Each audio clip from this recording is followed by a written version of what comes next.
All right, there we go. Okay. I don't expect too many people to be on, but that's okay. Thanks for tuning in to Callie's Homesteading with Pooh Bear. I'm your girl Pooh Bear, and tonight, finally home.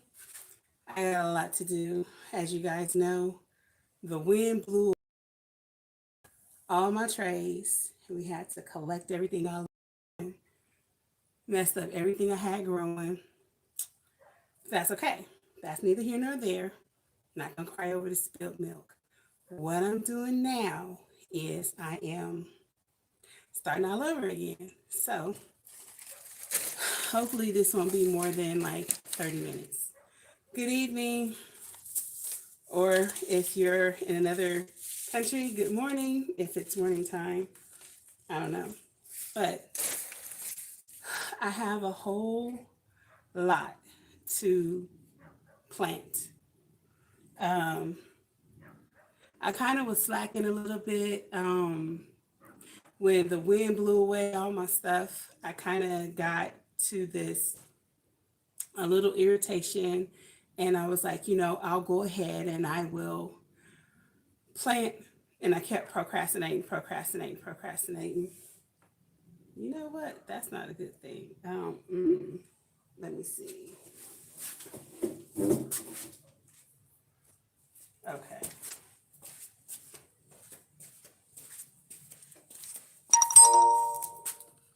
Guess I'm going to have to come over here because I'm going to go back and blur that out. I'm going to have to be over here because I just realized that my license plates were being shown. So I'm going to have to go back and blur that out. Needless to say, let's see how's this. Okay, cool beans. Have a lot to do. So I am just going to be getting started with planting all that I can plant tonight. Right now, it's not cold outside. Hello, how you doing? It's not cold outside. It feels not hot, not cold. It feels just great. So I'm just going to be planting. So this is the peaches and cream corn. We are, from my understanding, past the freeze. We shouldn't have any more, so it's supposed to be okay. So we shall see. So this whole tray is probably going to be for corn because I'm trying to get as much planted as I possibly can, and my family loves corn. So I'm going to try to do the whole tray of corn.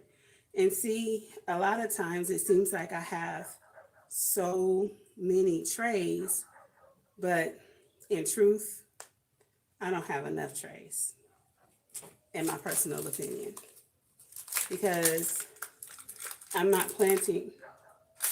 That was it. I'm not planting like 5 of something. I'm growing like in abundance, at least I'm trying to. So, what are you? Early Sun Glow. This is a hybrid. And that's an Early Sun Glow. And this is a Triple Crown bicolor. Let's see. So, how's everybody doing this evening? What's going on? How is your Monday? Fun day Monday. How was that? I hope you were blessed. I was. I am. I'm going to have to move that camera a little closer because I can't see if anybody is saying anything. So, Yep. I was so mad. See, that's what I'm saying. I'm probably gonna wind up having to do that's enough of these. Probably have to do 2 trays of corn, but I have to be mindful of, and I mean, I have more trays, and I still have my grow bags, and I have buckets, and we're gonna be building some more raised beds, but I'm just trying to get everything in. You know, I don't know if you saw the video that I did yesterday. I think it was yesterday. It might have been Saturday. When I went to Winco. I think it was yesterday, and I showed you guys how. Oh no, my artichoke is not doing good. Oh no. I showed you guys how disgusting the produce was in there, and I'm just like, you know what? Nope. I don't care how tired I am. Coming home, getting myself in this garden. I wouldn't even let myself go in the house. I was like, nope, because if I go in the house, I'm gonna get comfortable. Things aren't gonna get done. So I said, no, I'm gonna have to handle this right on. Okay, now that that's done, so that'll be easy to identify because I don't have my permanent marker out here, but that's okay. What I'm gonna do right now, I'm gonna move my 5-gallon bucket. I'm gonna move over here and get my shovel, get my soil,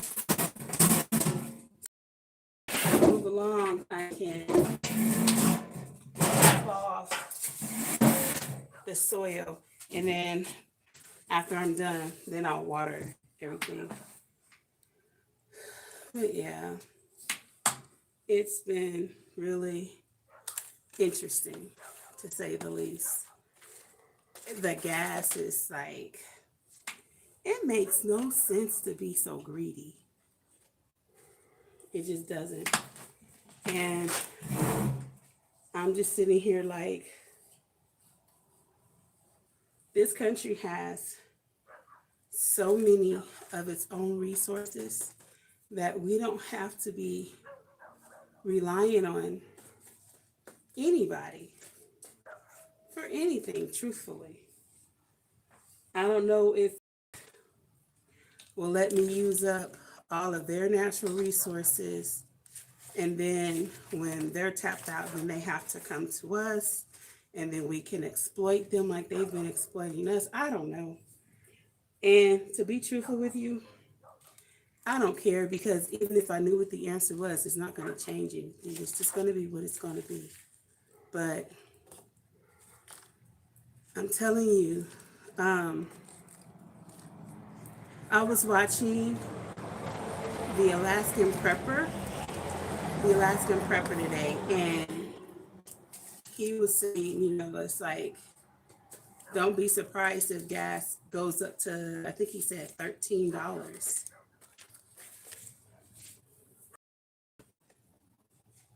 And the sad thing about it is, a lot of times they tell you, you need to live under your means, however you can, because you never know. And you're supposed to have like a year's worth of rent or mortgage and your utilities and everything saved up for at least a year. They tell you that you're supposed to prep and you're supposed to have like all this food, all this water, all this medicine, all these emergency situations, prepping for all these different emergency situations.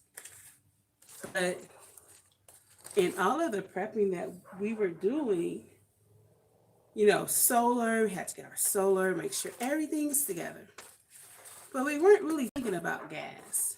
And so now, well, a lot of us weren't. Maybe some of us were. I don't know. Hey, oh, shoot, you guys are too far away. I'm going to bring it closer.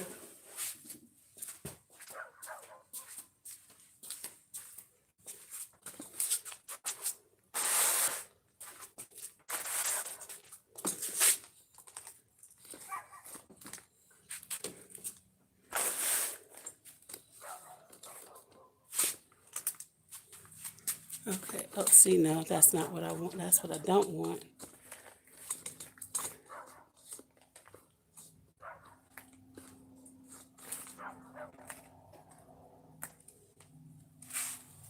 Let me see.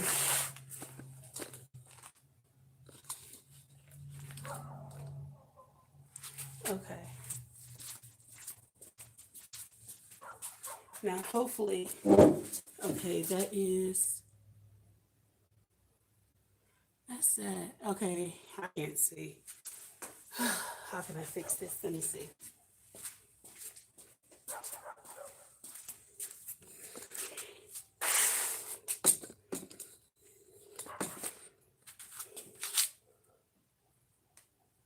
African Dreaming. Hey, barbecue.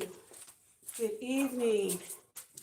I kind of moved it because I don't want my license plate to be shown because we got some crazy people out there. And one thing I've noticed is they'll get your license plates and find out where the person lives, where they work, and all of that stuff. And I don't have time for all of that drama. But anyway, with the gas going up, it's like, oh, hi. I can't really make it. That's sad because I got on my long, because I'm nearsighted, so my long distance, and I still can't see. I'm sorry. I see. Okay. Hey, Q. Hey, who is that? Blad? Oh, Blad. Hey, Erica. Hey, Erica. Hey, Eric. Hey, Monica.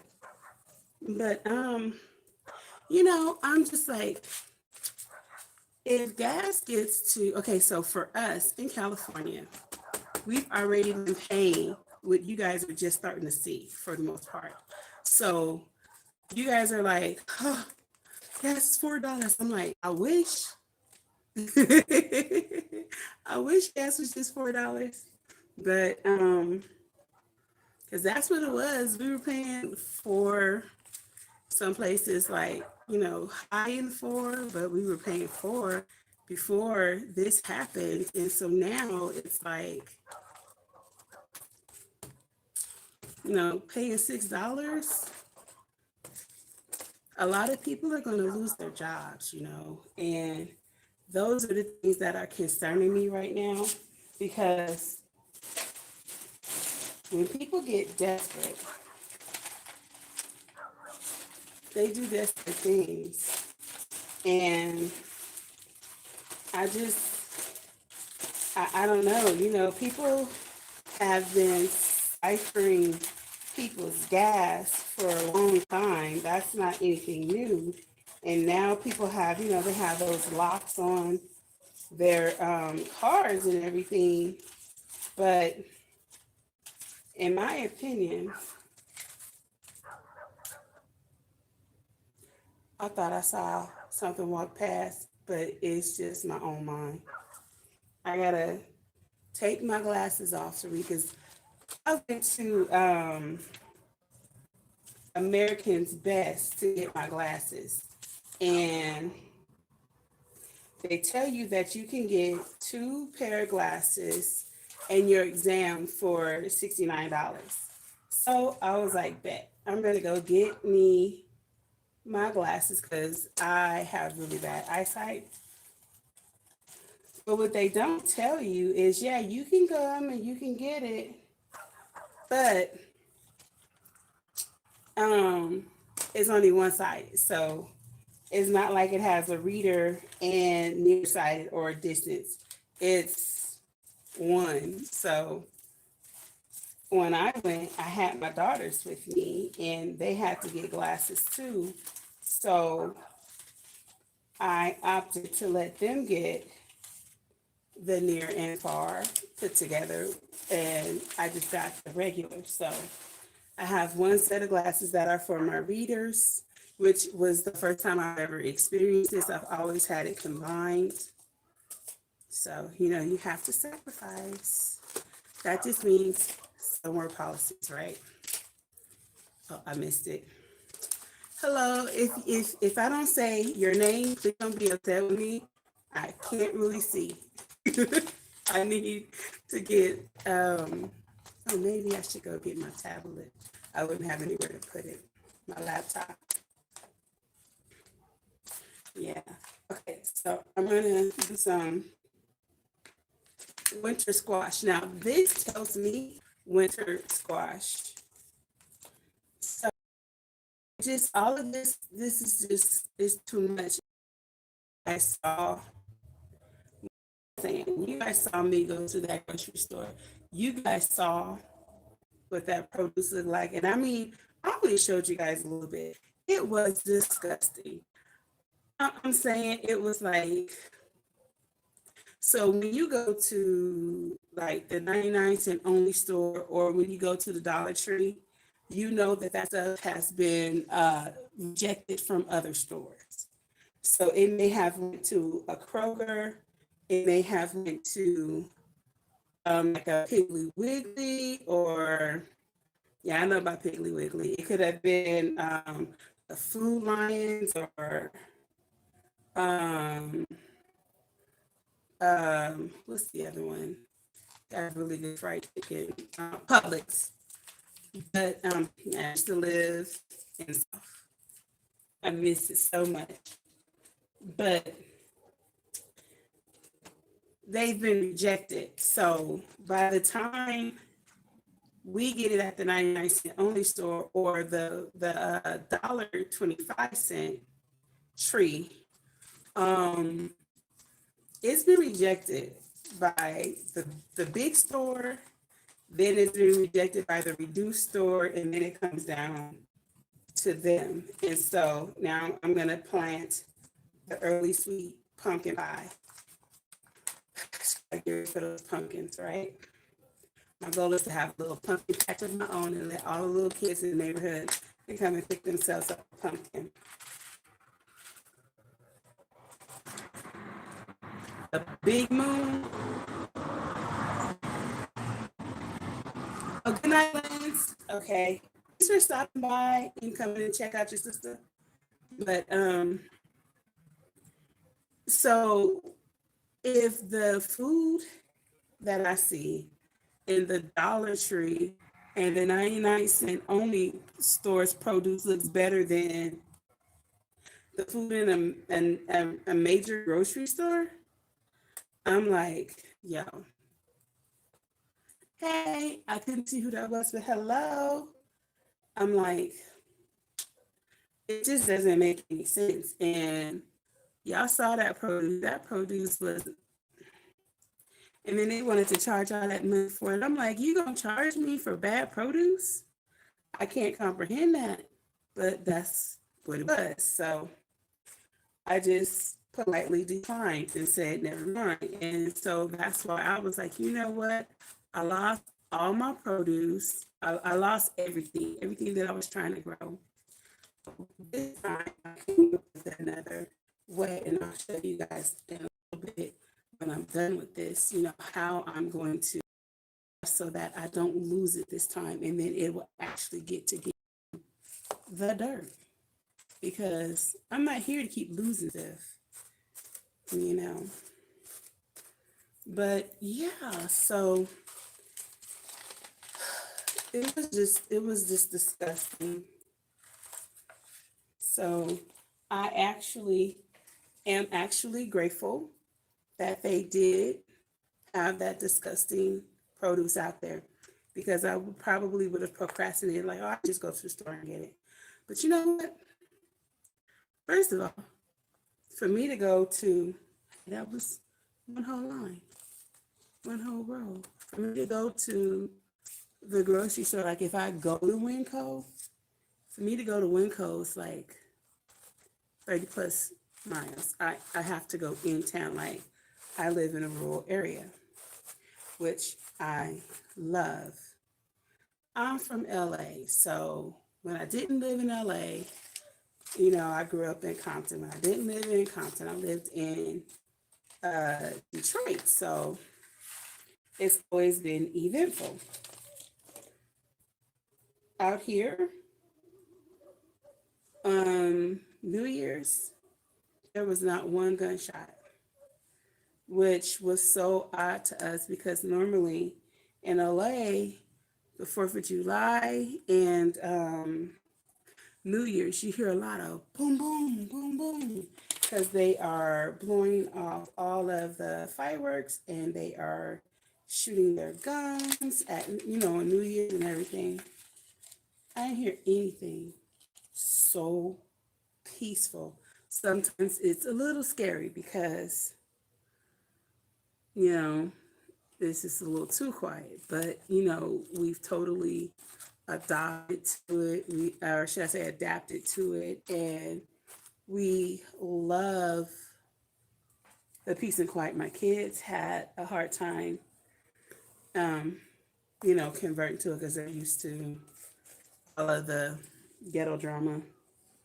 And now that we don't have the ghetto drama, sometimes it's like, well, they just want to go to LA just like in case they need to get, sounds so bad to say, but they're going through withdrawal. So there's this app. There's an app called the Citizens app. And when we are in LA, the Citizens app goes off all the time because there's always some kind of crime. Somebody beating up somebody, a guy is beating up his girl, somebody's breaking into someone's home, somebody just got shot, there's a fire, there's just always something. The app just like goes off all the time. But the minute we get close to here, it's silent. It's peaceful. There's no nothing. And it took them a little while, like I said, to get used to it, but that's fine. But back to the gardening, the gardening and everything, and just being prepared. So now my question to you guys is, and I mean, I'm going to ask the question, but I can't really read your answers because it's too far away. What are you guys doing to counter with these high gas prices? Because if you have a job, you have to go to work. You don't work, you don't provide your family, you lose your home, and all those situations. So, are you converting to carpooling? Are you converting to, riding a bike? Is anybody pulling out those motorcycles that, used to ride back in the day but haven't really been riding? I mean, what are you doing? Because a lot of us don't have electric cars or hybrids. A lot of us just have gas cars. And, I'm one who only has a gas car. Now, I can ride a bike. Oh, I'm cool with riding a bike. But my job is 102 miles away from my home. So, yeah, although I can ride a bike, I can't ride for a marathon. So, that's not going to happen. So I'm just curious as to what you guys are doing, because stuff's real. I'm like, are you like one day you drive, then, or one week you drive, and then the next week somebody else drives, or one day in, one day. And then a lot of you guys have kids who are still in school, so y'all homeschool. So that's one situation I don't have to worry about. But like, what are you guys doing? Because even, a lot of people for so long have been like, well, I don't need to drive because there's Uber. Well, guess what? I don't know about in other places, but out here, Uber has now a separate price or something. I was being told that Uber is like charging a lot more now because of how high the gas is. So it's like, when you look at the expenses, they have a separate gas price or something to that effect. And it just makes no sense because, like, it's not like we don't have our own oil. We don't our own stuff to take care of our people. I really just bothers me. But I digress. Not even gonna go there right now because at the end of the day, we have to get to work. We have to get to work. Kids need to get to school, grocery store, doctor's office, all those good things. So how are we going to do it if we can't afford the gas? Because, okay, um, I really believe that it was Alaskan Prepper that I was watching that was saying, what if the gas could possibly get up to like $13? Now, what is $13 a gallon for somebody's car that takes like 25 gallons, or some people's vehicles take like 60 gallons? It cost me the last time we filled up full $61. You guys saw how happy I was when we went to the Costco and we caught that. Look, I scored. Now, for me, that was a score. For some of you, you guys like, oh my gosh, 489. Like, what? So I'm just saying, what are we gonna do, you guys? Because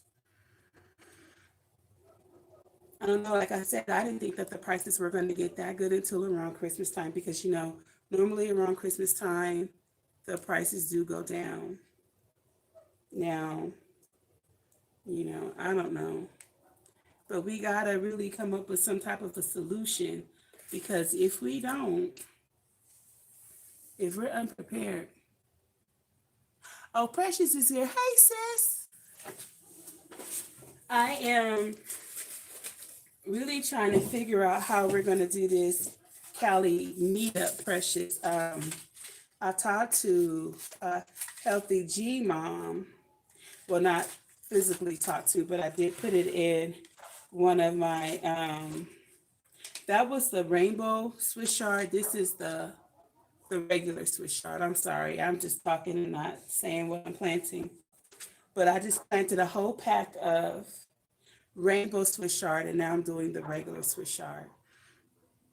And where did I stop? Let's do it right here. But I'm really trying to come up with a Cali meetup so that we can do that and I don't know, hang out, maybe go to Long Beach to the pier or something. Precious, you haven't been to Shoreline in a long time, I know. So I'm thinking maybe like not Duval.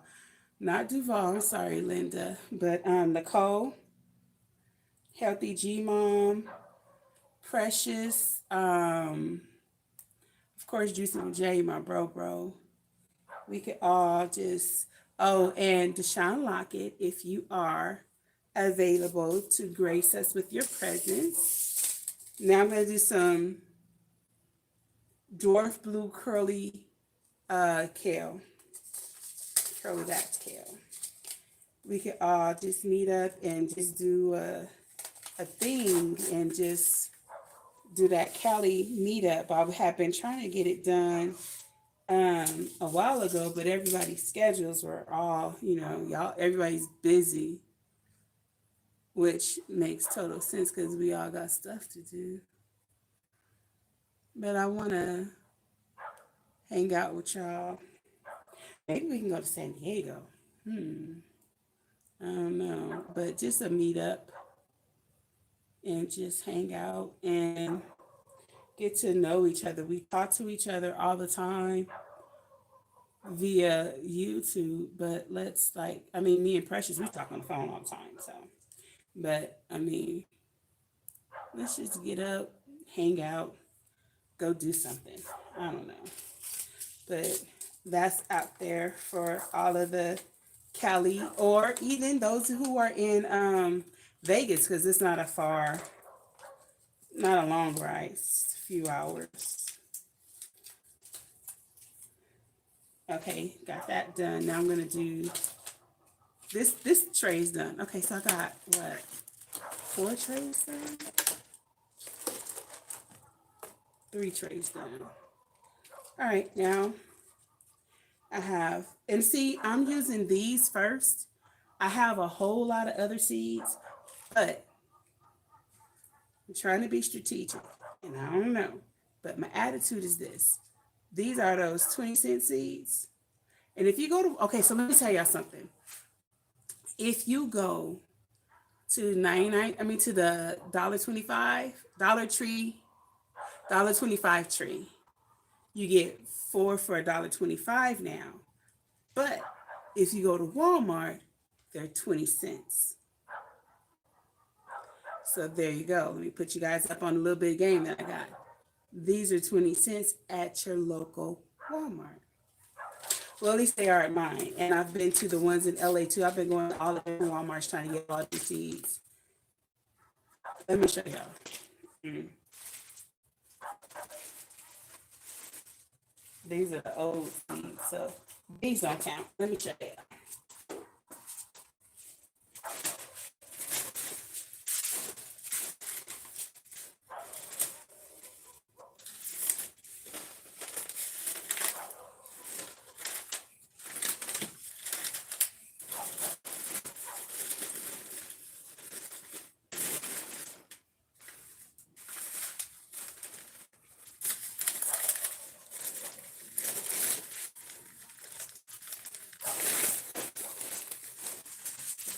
When I tell y'all that I have been going to all these different stores trying to get the seeds for 20 cents, all these different Walmarts, you got these.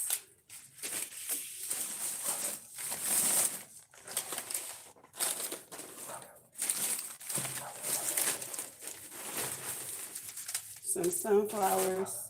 My daughter Mecca turned 20 today. So, oh, I'm not playing. 20 cents, what?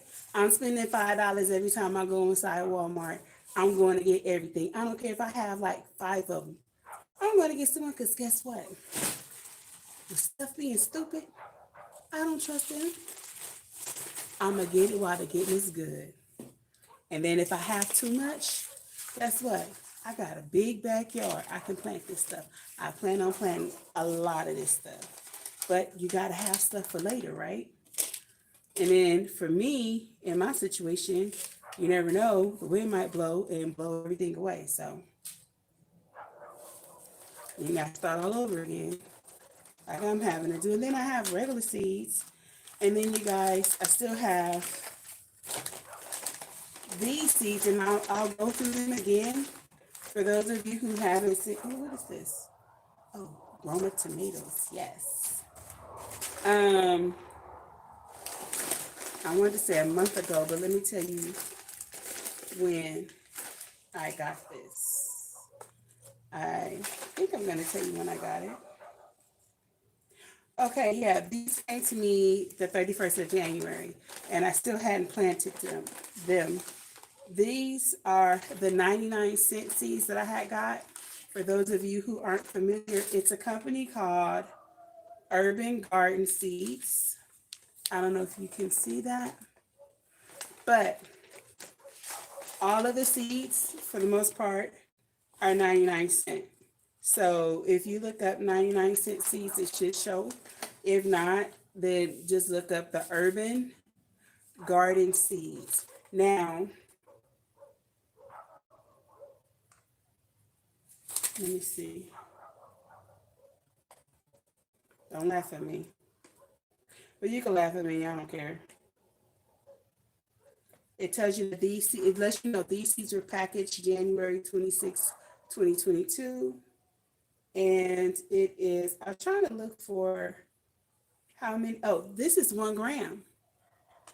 So this is seeds. This is 1 gram of seeds. 1 gram of lettuce seeds. But it was $1, and it's a lot. You know, lettuce seeds are very tiny. But like this is the red burgundy okra, and this is 1 gram. But I mean, it's $1. So, you know, and I got a whole lot of seeds. I remember, I think I spent $38, and then they give you extra stuff too. So I got the kohlrabi, the rutabaga, acorn squash, rhubarb. I need to plant that. Eggplant, Brussels sprouts, planting that. Red cabbage, the beets, Detroit beets, all these different beets. The green tomato, the zebra. Those are things I'm happy I'm in this bag because these are things that I want to be planting as well. Fennel, gotta do some fennel. The Jubilee watermelon, sweet fennel, turnips. I have to, and see, I'm not sure about everything, but it lets you know right here. This little thing, it lets you know. See, they give you like a little thank you card. And I don't know, I haven't done it, but they give you this little barcode. It says, you know, point at the camera and click the link for, oh, for planting info. Look at that. It'll let me know, see? But back here, it tells you the variety, the days of maturity, how deep, you know, to sow, how to sow, the sowing depth, the row distance, and the plant distance. So it gives you like a lot of information. And this was a free card that, you know, I'm just now getting to. I got the cantaloupe, the golden heart, the crimson sweet watermelon, national pickling. So I want to, I've never done pickles. So I got a lot of cucumbers because I want to do a lot of pickles because we eat a lot of pickles. Zucchini round, I wanted to try those. The Black Beauty squash. I love squash. So they have these black beans. Well, these beans, it's a bush, it's called black turtle. See, this is what I'm saying when I say that I don't have enough trays. And then they have these beans, these green beans, the slenderettes. And if these are the ones I think they are, they're long, really, really long. And I mean, they gave me 7 grams, 7 grams of these. They are kind of big, but still. Buttercup squash, spaghetti squash. The Detroit beet. Okay, I saw those already. Table queen squash. I mean, it's just for $38 and the shipping was free. If you spend over $35, the shipping is free. And then they give you, like I said, they give you bonus seeds. Oh, good, my peaches and cream. So then we have the broccoli, mustard tasu, more eggplant, the red Russian kale, collard greens, Georgia collard greens, the now you know what? I gotta know, can I plant greens now? I don't know. They even give you like little cards. Can y'all see? Yeah. But then they got the bush beans, the royal purple. So y'all, I have seeds. It's just going through what all I can plant right now. I want to do a table because I don't have enough. Now I'm doing those. I don't have enough. I'm not doing the lettuce. Am I doing the red lettuce? No. But and then they have like a I think it's like a 90% germination. No, it's 100%. It says it on the packet. 100% seed. So, and you know, it has that made in the USA. So, I don't know. But you guys should check them out because I really am looking forward to seeing all of my stuff growing and just having a bounty of food, because it's not like I don't have a very big family. I have a very big family. And I even went, I don't know if I showed you guys this, but I started buying vegetables and stuff in these big bags. This bag cost me $3.99. This is 3 ounces of the bicolor hybrid corn double sweet, but I also have the green beans. I have bush green beans and pole green beans in a bag like that, and I paid $3.99 for it at my local feed store.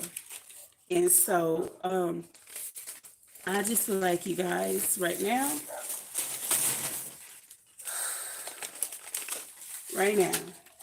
it's several hot messes. I'm gonna do all that okra and all that okra. I think I can do okra now.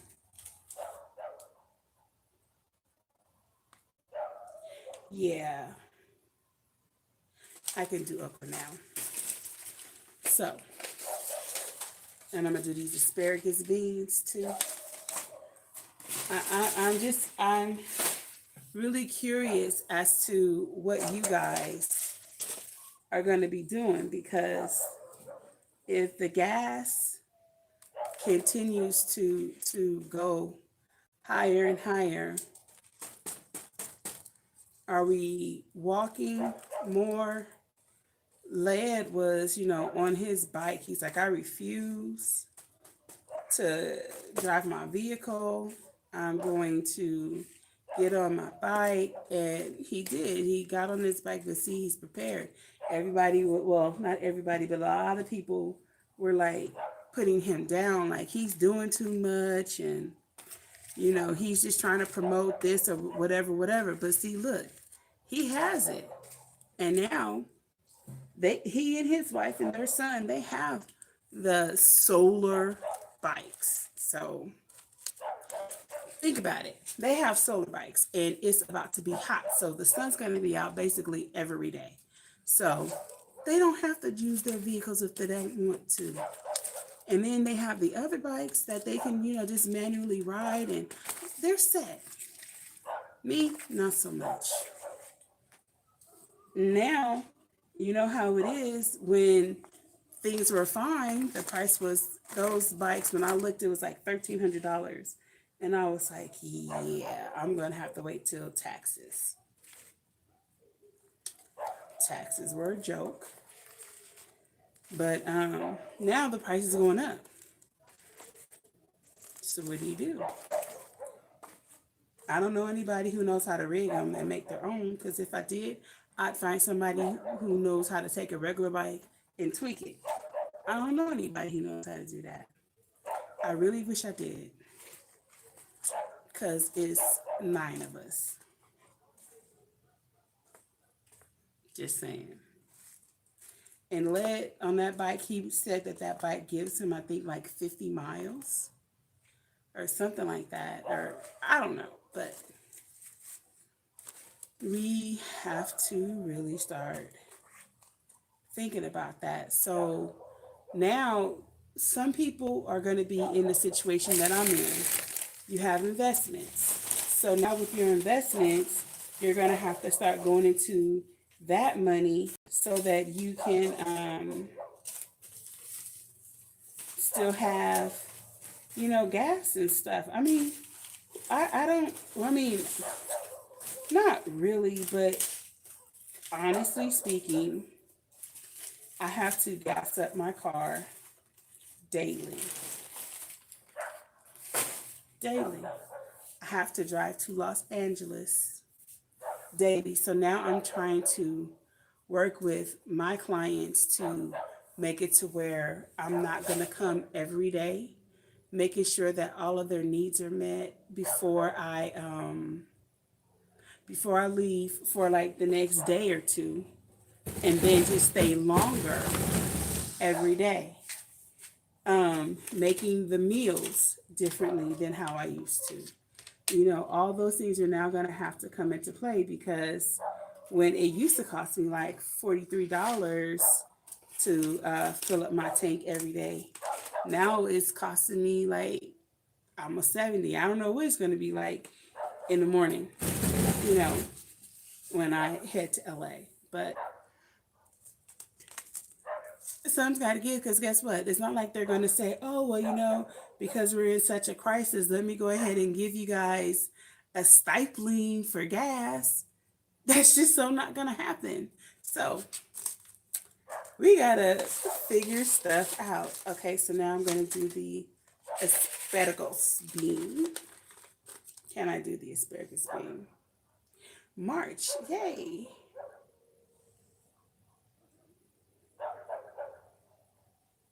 Yep, I'm good. So, I don't know, you guys. It's crazy. It's crazy.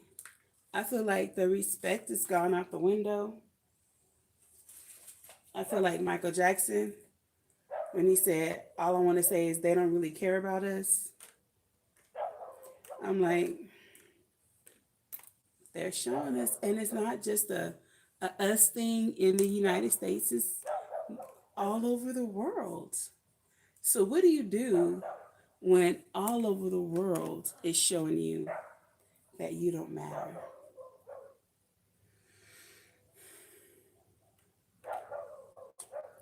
I don't know. I have no answer.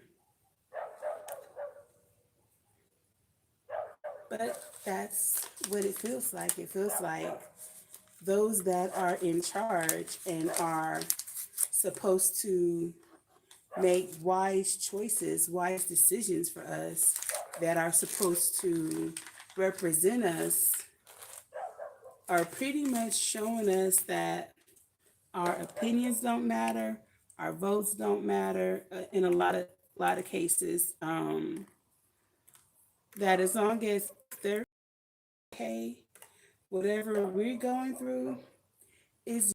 Let me tell you something, and it's the truth. This is just the truth. When the ship is sinking, the captain sinks with their ship, right? That's supposed to be how it is, like in Titanic. Okay. When you watch the movie Independence Day, part one and part two, the president, he fights with his people, right? He went to war with his people. I don't see that happening. What's going to happen is a lot of people, men and women, people's babies, that's my son, that's my daughter. That's what a lot of people are going to say if we go to war. I lost my baby. I lost my child. I lost my this. I lost my that. And my whole point is this: those that we have put into place won't be singing that song. Everybody, now before I say what I'm saying, let me explain something. I come from a long line of military. My grandmother was in the Army. My granddaddy was in the Army on both sides, my mom and my dad's side, if I'm not mistaken. I believe my dad's dad was in the Army as well. My dad was in the Army. My uncle was in the Marines. My husband, my sister, I have a cousin that just retired from the Navy. I have a long line of military in my family. But they're expendable, you know? Yeah, well, we lost them in the war. I'm so sorry for your loss. But those that are in power, won't get that said to them. They're not going to get the car driving up to their home to tell them, oh, I'm so sorry, but E Ford so and so or E5 da da da da da. That's going to be to somebody else. So what do we do? Because we have no control on if we go to war or not. That's not our call. It's just going to be what it's going to be. So unless you have money to buy your way or buy your family's way out of that situation, if it comes to it, what are we going to do? You know, I have no clue. I've been very concerned about it. I have two sons. One son is 17. He's a senior in high school. I have another son that's 23, but he's autistic. He's high functioning autistic. So hopefully they don't draft them. But then what about my husband? My husband can be recalled. He's an engine engineer. What do I do? I'm going to sit here and protect my family to the best of my capabilities while my husband is gone and I got crazy people trying to steal my food. And then what if we get into the whole stupid martial law thing where they can just come and take what you have? And, you know, just, all of these things are going through my mind right now. And it's not, I don't want anybody to say, well, Pooh Bear, where's your trust in God? Where's your faith in God? Because trust and belief, because I have faith in God, I'm still doing what I'm doing. I'm not sitting here in a corner, zooming, sucking my thumb, trying to, you know, like scared out of my mind. No, that's not where I am. But the reality is, I know that God will get me through any and everything. And it's not a question. My question is, what's the plan? That's my question. I'm doing the black turtle now. What is the plan? Do we have plans set up? You know, I was so pissed off a couple of weeks ago when I saw my sister's dad. Remember, and I was telling you guys, you know, he's sitting here, went to dialysis, and the dialysis was closed because they didn't have power. When I talked to Precious, Precious was like, that's happened to one of her family members before. And she's like, you know, yeah, it's not, it happens. It's not super common, but it happens. And so I was trying to, have you guys help me strategize. Like, what do we tell people when we're telling them to get their medical kits and get your medical this and your medical that? There's not really a way to do dialysis at home. And Precious told me, don't tell people that because they can't really, do that. So I'm like, okay, well, what can we do? Don't like when there's a lot of things going on and we can talk about all of the problems, but we don't have solutions. That was like one of the biggest problems that I had with a lot of leaders that would have all these big meetings and they would just talk about the problem and, we're identifying, okay, well, we know what the problem is. What are the solutions? I don't know.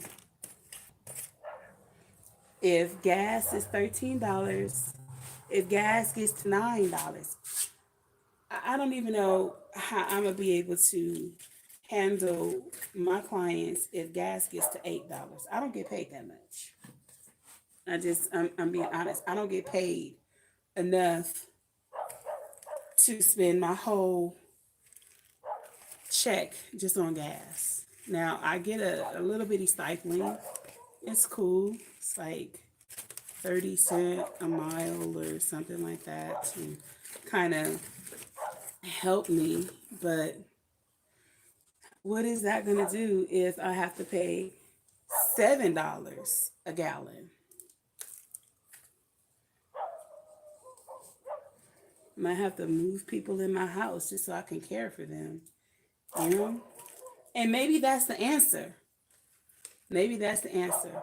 Maybe we're going to have to start doing like we used to do back in the day when Big Mama and them and Sister So and so from the church and everybody had to just start living together so that they can make ends meet. In our community, we stopped that. Talking about the Black community. Um, I see all the time other communities will come together and they band together, they do what they gotta do, then the next thing you know, everybody coming up. In our community, not so much. It's like you gotta get yours, I gotta get mine. Right now, we can't be like that. We gotta be a family. And family doesn't mean DNA. Family means who loves you and who's there for you, who's riding for you right now in this moment. You know, I mean, it just is what it is. You might have to have your in-laws living with you because it's so expensive. And a lot of people probably don't want to hear, I don't want nobody living in my house, shoot, messing up my furniture. I'm not gonna have no furniture in a minute if y'all can't put your money together and make it work.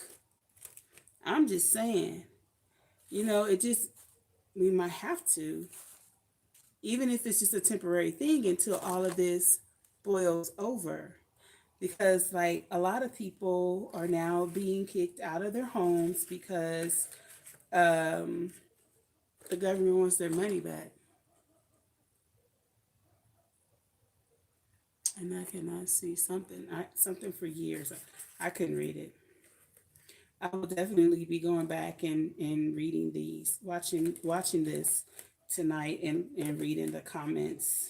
Because y'all know in the middle of the night, I'll be driving on my way to LA. But yeah, we gotta come up with some stuff. I mean, at the end of the day, Pookie, Ray Ray, Raekwon, Rayshawn, all of them, Jethro, Jim Bob, Ray, whoever, we're gonna all have to posse up. And who was that? I think it was it you, African? Or was it Hands in the Dirt? I was saying something about all of the people being in the home, and then you said something along the lines of the strength in numbers. Oh yeah, when I was talking about my friend and how she was like, well, if it gets really bad, I know we'll just be pitching a tent in your backyard. And I was like, really? But then I think it was you, African. It was like, you know what? That's safe. I don't know who said it. It could have been Stardust. I don't know. But the truth is, now I'm doing the okra. It is safety in numbers. It truly is because that helps you, you know, protect your home better. But what are we going to do if they come and try to take our food and they legally can do it because we're under martial law? That's what I'm saying, y'all. We got to hide our food. We got to hide our seeds. Don't leave all your seeds in one place. Have them everywhere. I don't care if you got to get a mason jar and dig your seeds in the ground. A mason jar, then they can use a metal detector. I don't know. Figure that crap out. But gotta we gotta figure it out because it's too much. And you know, I don't understand why sometimes when I get my well, I guess I do understand. I don't appreciate, I guess I should say. when I get my seed, when I get my soil and there's pieces of glass, there should not be glass in soil. Like, and it comes from Kellogg. I'm going to put them out there. Kellogg, quit putting glass in your soil. That's like the 10th time that I've had to take out a little piece of glass. But yeah, I'm concerned. I'm concerned about a lot of people that don't look to us. And then they're like, well, you got my back. And then, oh, yeah, I was talking to, I don't want to say, I was talking to a person, you put it like that. And they challenged my Christianity. Told me that, well, the Bible says that you are supposed to feed the homeless. Isn't that what the good book said? That's what I was said by this person. I don't want to say gender. I'm just going to say person. And so I said, yes, the Bible does say that. I said, the Bible also says that we are supposed to be prepared. And so this person proceeded to tell me that I was not having the heart of Christ if I felt that I was not going to be willing to help those in need. I said, first of all, let me explain something to you. I never once said that I was not going to help those in need. What I said was, I'm trying to school everybody right now while they still have a chance to do what they need to do, because I have a big old family. So to give to anybody is to take away from my family. So it's not that I don't want to help people, because of course I am. I'm growing extra in the event of. However, if I'm steady telling you that you need to be canning your food because there may come a time when they shut off the electricity or they shut off the gas, and if you don't have canned food, it's going to be really difficult for you to keep your food, and you don't choose to listen. If I offer you a canner, and I didn't say buy it, I said offer it, because I have an extra canner. It's supposed to be for my cousin, and I don't know if she's ever going to get it. I've had it for going on 2 years now. I don't use it because I already have two of the one that I have. My dream, it, the big one where you can stack two 32s, like one on top of the other, and I could get so much done at one time. I want two of them mugs, but I'll be grateful for one. But I just haven't had the money for that, you know. But anyway, this person felt like, because I'm telling this person that they need to take heed and start prepping, and they don't want to prep. So I'm supposed to be okay with just giving up all of my goods to make this person happy. And I'm just sitting here going, where does that make sense at? Because you don't want to do what you need to do. I'm supposed to feel bad and not be a Christian because I don't want to take care of you. Like, I'm giving you literally everything that you need. I said, you know what? I have so many seeds. I will gift you a lot of my seeds. I will gift you containers to put your seeds in. I will even gift you soil. All you need is water. No, started telling me how they didn't have enough space. I said, you know what? I showed my 5-gallon bucket. I said, do you see all of the different things that I'm growing in this bucket? So if you just had 5 of these 5-gallon buckets, you could have like 60, 70 different plants growing at once. You could stack these on top of each other and make towers like I'm going to be doing. No. But I'm wrong. I do not appreciate when people challenge my Christianity because I'm not doing what they want me to do. Like, you're not going to manipulate me. Sorry, that's not going to work. And I don't feel that I'm less of a Christian, or even for that matter, let's take the Christianity out of it. I don't feel that I'm less of a human if I'm steady telling you, you need to do X, Y, Z. You steady tell me no, and then you're hurting. Now, will I still help? A little bit. But I'm not going to be the grocery store. I can't. I have a family. And I told you guys of the person that told me, well, I talked about him, not, and this is a different person. These are two separate situations. But I told you guys about the person that was like, well, if it gets really bad, we'll just come pitch a tent in your backyard. I told you guys that the other day, them some chickens, get some meat birds. I said, I'm telling you right now, to get really, really real. Get you some meat birds. You got a family, you got 4 or 5 kids. Get you some chickens.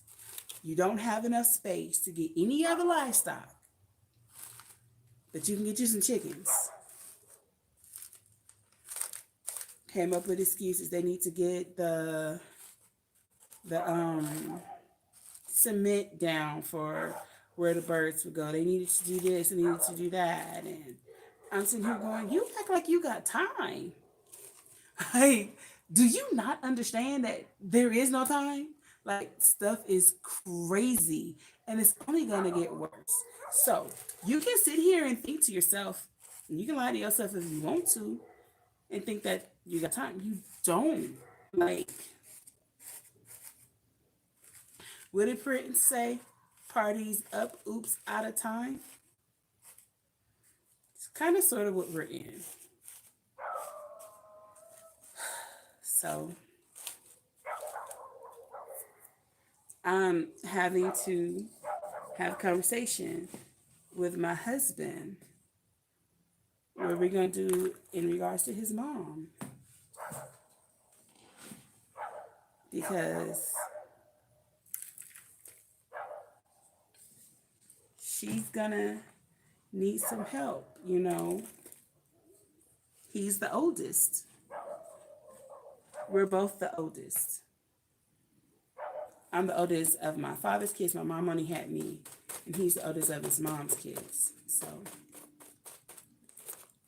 if his mom is going to need some help, she might have to come stay here.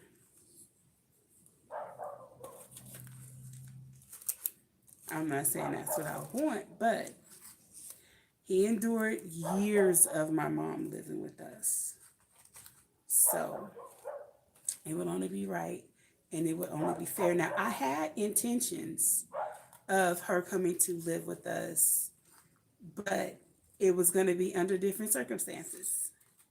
It was going to be that we had at least a good 20 acres of land, and she could have her own little acre on our property. And, we were going to get her like a nice little 2-bedroom mobile home. So she could, well, not mobile home, but, a stationary one, not nothing that's on wheels or anything like that. But trying to, get her a little double wide and let her be there until, she went on to glory. We have 1.6. So if we have to get her one on our 1.6, how are we going to farm?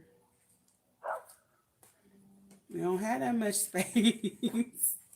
1.6 is not a lot. And it's not like she can really, I mean, we would make provisions if we absolutely had to. Because we do have a family room, and our family room is fairly large. So we could turn that into 2 rooms to make accommodations.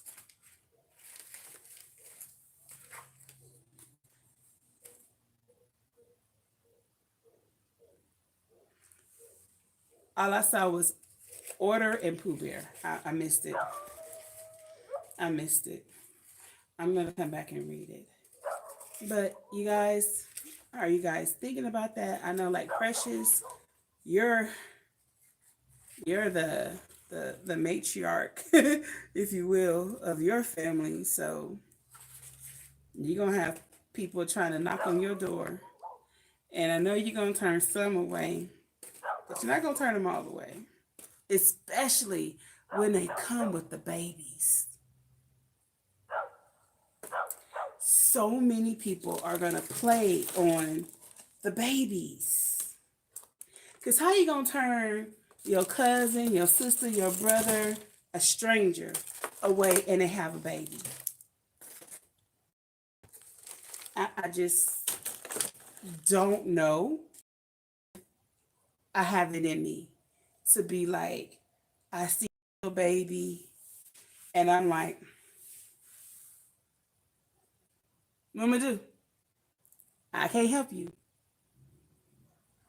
How do I do that? No.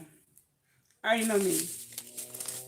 So I feel like I have all these little sisters, all my little sisters, my little god sisters that all know that I've been gardening, that all know how I get down. And I just have a feeling that my living room. Hi, how are you? He's sitting here, Earl sitting here looking at me through the living room window. I just turned. He's just standing there watching me. You want to come help me? Why, is it too cold for you? It's not cold. My hands are just a little bit cold. They're not like how they were last time. Can you make me some coffee?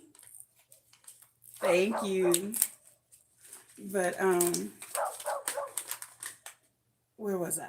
Oh, this one. Okay. Yeah. How you gonna turn away the baby? And I have a lot of nieces. Well, not a lot. Well, yeah, I do. I got a lot of nieces and nephews. God nieces and nephews. My biologicals I don't really see, so not that I don't care. I do care, totally do care, but I just don't think that if stuff hit the fan that my sisters would come to me or my brother. I don't. They figure it out on their own. They're pretty intelligent.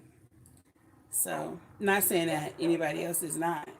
They're very resourceful. And my baby sister, she's gardening and everything. So I'm not worried about her.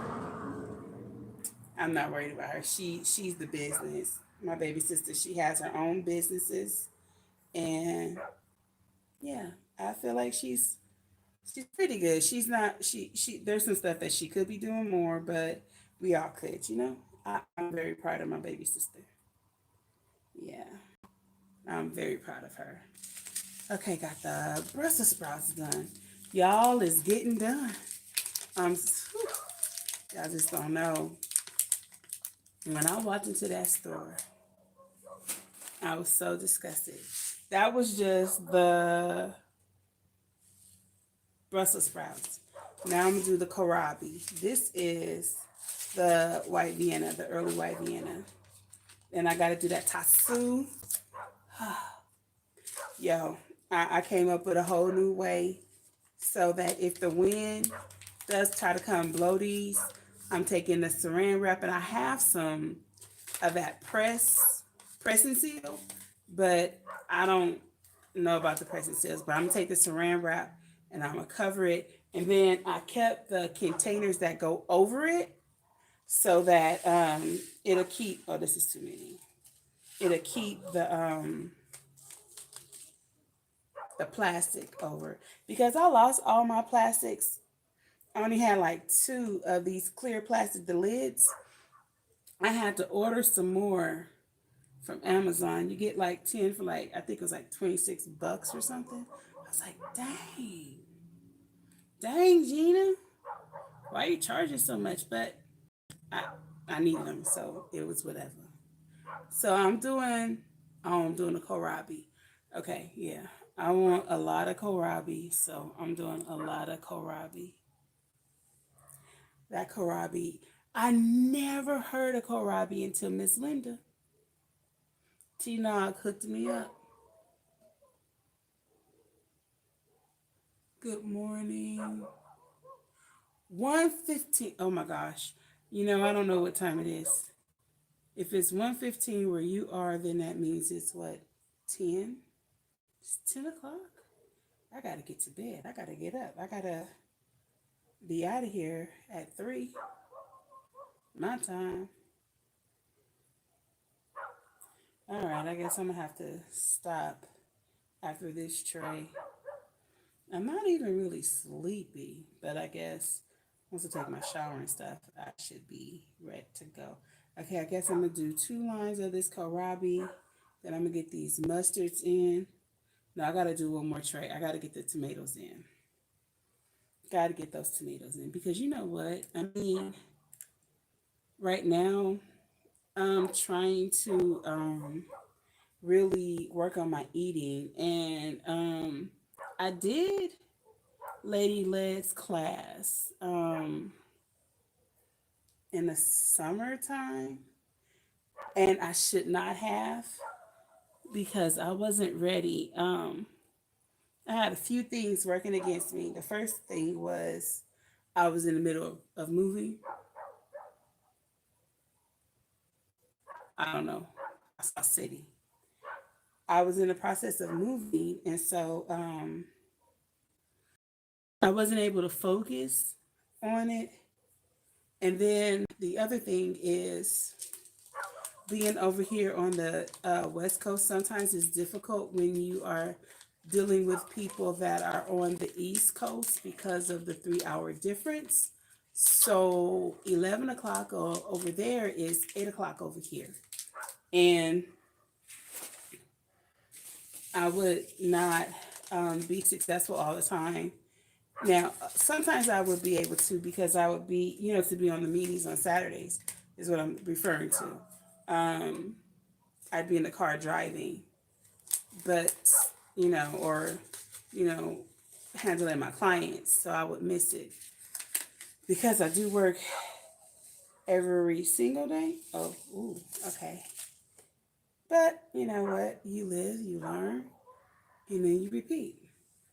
But I did learn a lot and I screenshot a lot of the stuff that she did give us. And so I'm going to be going back over it. But one of the things that she helps you with in the beginning is nightshades and understanding that tomatoes and legumes and potatoes and peppers are nightshades and that they cause a lot of the problems. And as you guys know, if you've been following me for any given time, I have severe arthritis from my neck all the way down to my toes. And I have neuropathy um, from a car accident that I was in. And so, and I have scoliosis. So,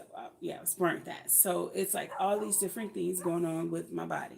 And my joints get very stiff. And I love tomatoes. I love tomatoes. Let me tell you something. There's two things that really mess me up. And it's the fact that I love cheese. And one of my best friends is like, you know what? Look at it like this. Cheese is snot. Look at it like that because it causes so much mucus.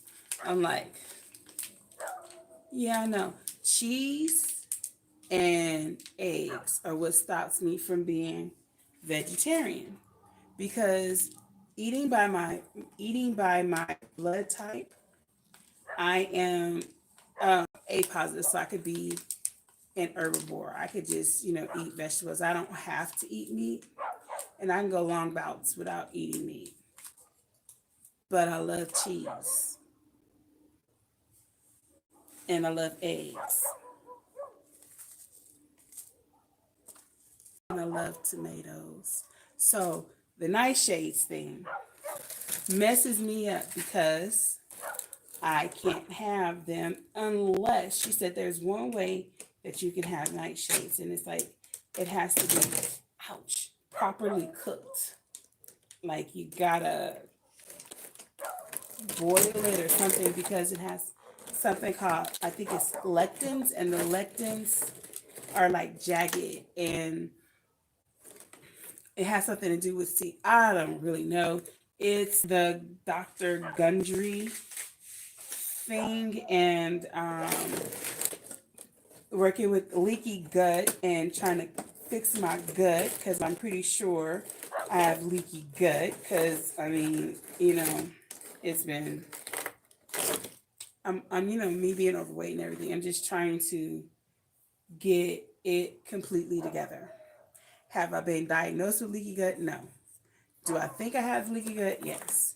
So am I just going based off of what I think? Yes, I am. I have not been diagnosed. I'm just saying it's strongly possible. How about that? So, can't have tomatoes. I said all of that to say I can't have tomatoes. That was a long, long, drawn out thing just to say I can't have tomatoes. Not if I want to feel better. So, I'm about to plant all of these tomatoes, and I'm just going to have to cook them however she says because, like, tomato sauce, I got to make, even if I'm making vegetarian lasagna, if I'm making a vegetarian enchiladas or whatever. I mean, she showed us, if you go back and look at some of Lady Led's videos, you'll see her make tortillas out of, I don't remember if it was coconut flour or whatever, but she has learned the ways to cook properly and keep that weight off because she lost like 80 pounds and she's kept it off for over 6 years. So I'm telling myself that I can give it 90 days. And I think what will help me is if my body starts to feel better, it will make me want to continue so that I can feel better. Now, I can, in the past, I've done the raw in the morning and the vegetarian in the evening. Now, right now, what I'm doing is going to be raw during the day and pescatarian in the reason that I'm doing that is because normally when I'm I have to get my protein. Well, with the nightshades, I can't do beans. And I don't think I can do peanut butter. But I have to get my protein. So I can do salmon and, whiting, things that are not, bad. And that's what I'm going to do. Gotta get these tomatoes in. And these tomatoes are really good. The aroma. I mean, you can use any tomato, but I really love the aroma because they're meaty, they're fleshy. So they give you good tomato paste and spaghetti sauce and all that good stuff, you know. But yeah, these are the things that I've been thinking about. These are the things that I've been really concerning myself with. Like, you know, how in the world, how many times I gotta, I'm gonna just go from the bottom because I done peeled it and nothing. So I'm gonna just go from the bottom. But, you know, these are the things that I'm thinking about. Like right now, you know, my baby is graduating high school. I call him my baby because that's my baby boy. Oh, now they want to really. Now they want to open. I'm probably going to get some voluntary tomatoes coming up in the yard over there in that grass because the hole decided to open up after I opened it up from the bottom. And so I'm sure that the wind is going to blow some of these seeds into the grass. Okay, that's fine. But yeah, is that, oh, okay. But yeah, I just been thinking about all of that stuff, and I mean, we have to really pay attention because you know if they're coming, watching you at the grocery store, and following you into your home, all the seeds landed on my shirt. Um, maybe a month ago, Mrs. Homestead Hart did a video, uh, and basically what's going on in California or in California is that there were people watching people following them home and jacking, not for money, not for clothes, not for ammo, but for food.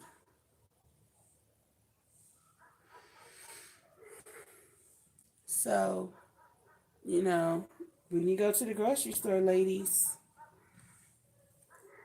safety in numbers. Don't go by yourself. Don't go to the grocery store at night right now, especially. Just don't. If you can't Instacart it and have them bring it to you, just wait till the next day if you can. You know, and you know what might help with that is meal prepping, going through your cabinets, writing down everything that you are low in, and then going to the grocery store and getting it. And if they have it in stock, you can get everything that you need, and that might help you because I'm telling you, I don't want to hear of any of you guys getting jacked for your groceries. And I definitely don't want to be reporting that somebody followed Pooh Bear home and Pooh Bear is in jail or Pooh Bear is dead. I don't want either of those reports because I'm not going to just sit idly by and let you jack me. I'm sorry, I'm from Compton. And the lesson that I learned growing up in Compton and Watts and Detroit is if you allow them to jack you, they come back to do it again. So it's kind of like you darned if you do, you darned if you don't. But yeah, no, I don't think so. It's not going down. But yeah, we just got to be smart. We got to be smart. I don't know what your funds look like, but if you can get yourself a vehicle that is a hybrid or something, then I say I'm doing the green zebra sound. I say handle that because it's it's a poop show right now, y'all. And all of those in power are going to be protected. Come on, they don't care if the gas is $13 an hour. I mean, $13 a gallon. Do you honestly think that any of these politicians give a flying flip? It's not going to affect them, but it's going to kill us, a lot of us. They don't care. Let me tell y'all something. I learned a long time ago. I used to work for a company called Ashley Stewart. And I had started selling life insurance. And I was making really good money selling life insurance. And I kept saying, I need to retire Ashley Stewart.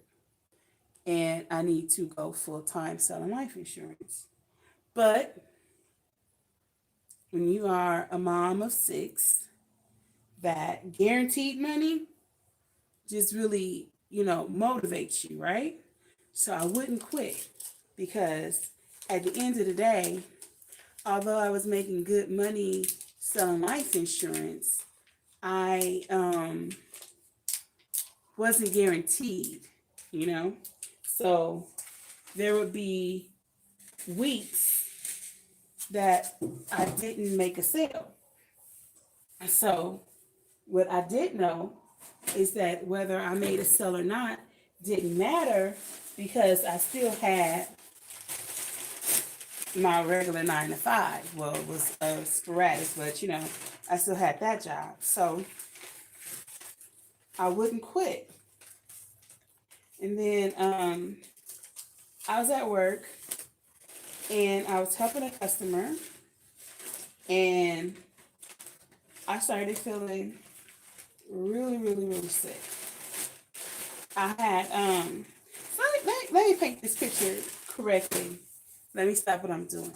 So, as a customer service in a woman's clothing store, you are responsible to do a lot. And one of those things is you are responsible to get them to get credit cards with the store. You are to get them to get text messaging so that the store can text them about sales and all these promotions and everything.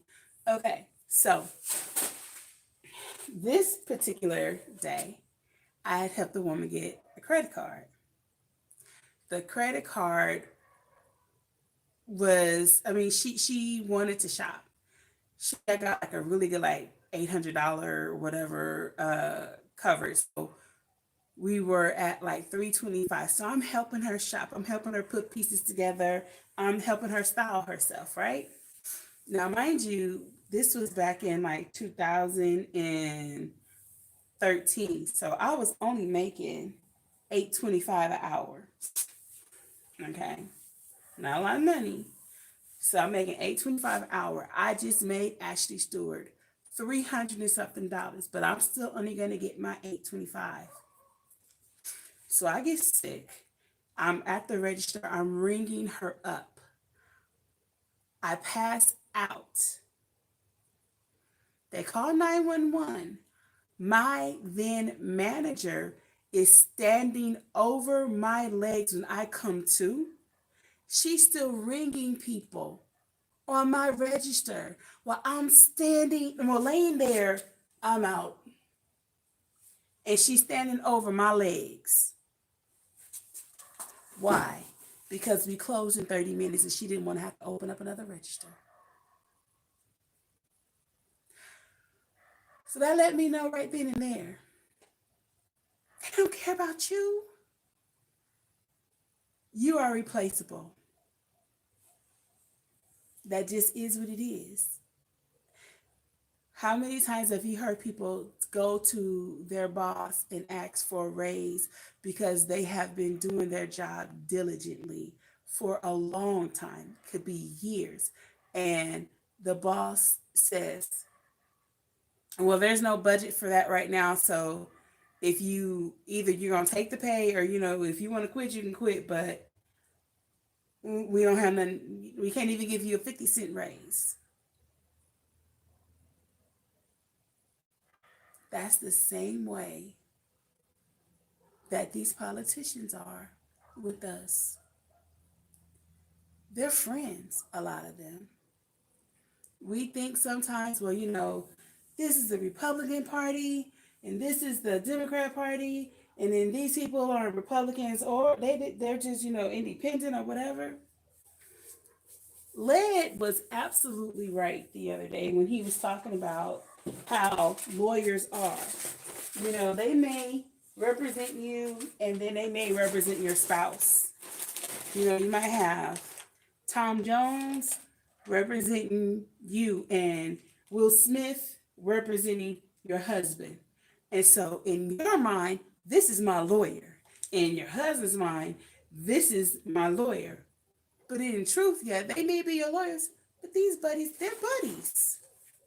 They play basketball together. They shoot, they go to golf together. Your situation is not really deep to them. They're getting paid to represent you, and yes, they may represent you to the best of their capabilities. But at the end of the day, once they're over you, it's on to the next. These politicians that we put in office don't always have our best interests at heart. I'm going to tell you why. So many people right now are now losing their homes.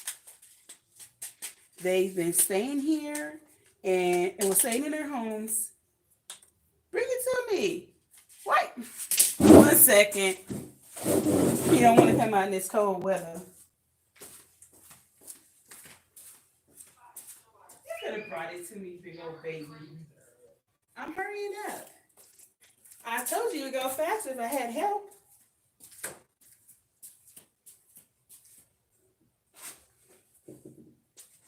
He told me I need to hurry up.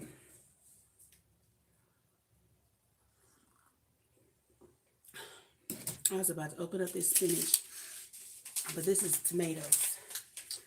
Forgot what I was doing. But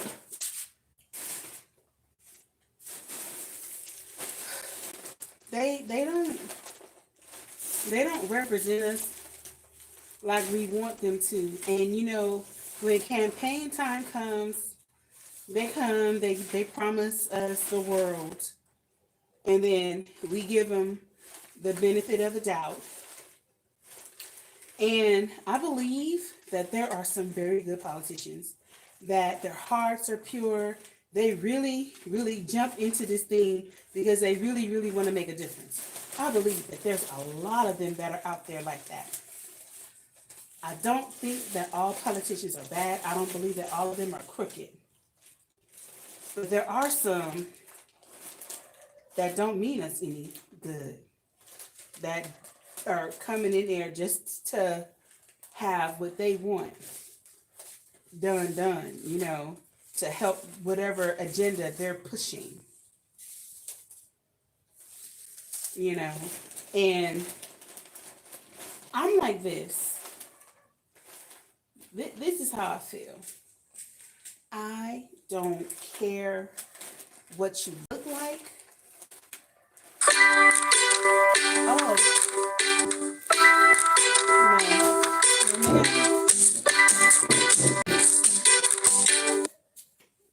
Oh, good. Okay. Yeah, I don't care what a person looks like. I don't care if Melanie challenged or not. I don't care. All I care about is that when you take office, that you really care about all the people, not just a group of people. I'm not here for the pro-black agenda. I'm here for the pro-people agenda. I feel that we all have to live on this planet together. I almost sound like live on this rock together, but we all have to live on this earth together. None of us, none of us had a choice on what our nationality was going to be. We just didn't get that option. Whatever we are is what we are. That's because God said so. I don't know how you feel, but that's what I believe. It's okay if you don't agree, that's fine. I'm not here to preach to nobody. But what I'm here to say is,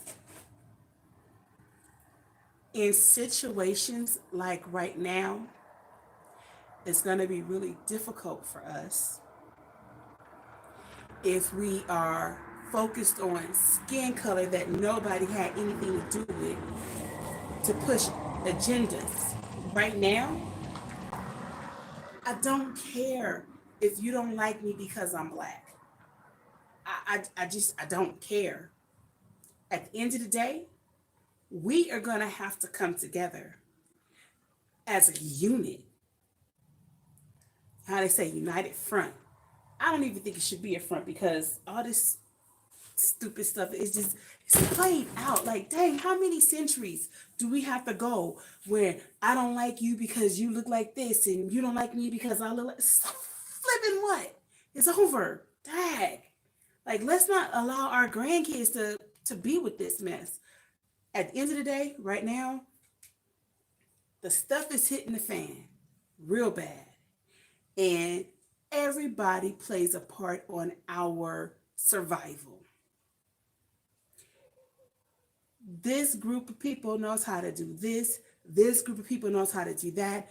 That group of people know how to do that. Everybody comes together and we survive. If we have the mentality that I'm going to do me and you do you, it's going to be real hard. It's going to be real hard. Because what if that person that you don't like because of their skin color has the remedy to the problem that you have, that the doctor, you can't go see the doctor. You can't see the doctor. Or what if they have the yeast and you need to make bread? What if you got a brother? But I don't like this person because they look like that. Or I don't like that person because they gay. None of that mess matters right now. It does not matter. If we don't band together as a people, especially, oh God, Jesus, Lord, help me. So many of us call ourselves Christians. We believe that we are Christians. If somebody says, what religion are you? You will open up your mouth and you will say Christian.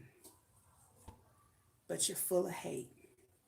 You hate people for no reason. You hate people because you were taught to hate. Some of you, it's not even your own fault. But at one point, what point in your life do you say enough is enough? Some of you aren't even prejudiced, but when you see people do stuff that's wrong, you just take a blind eye. Why? Because you don't want them to come after you. So you just act like you didn't see it. Can't live like that. That's not going to fly right now. That's what happened back in the day with our ancestors, my grandparents, your parents, whatever. That mess is not going to happen right now. It's not going to work.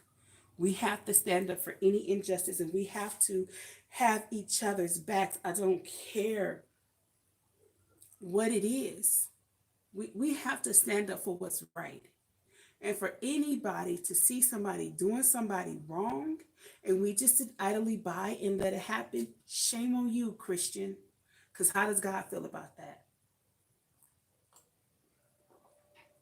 And the razor lead guava, we got to do better as a people.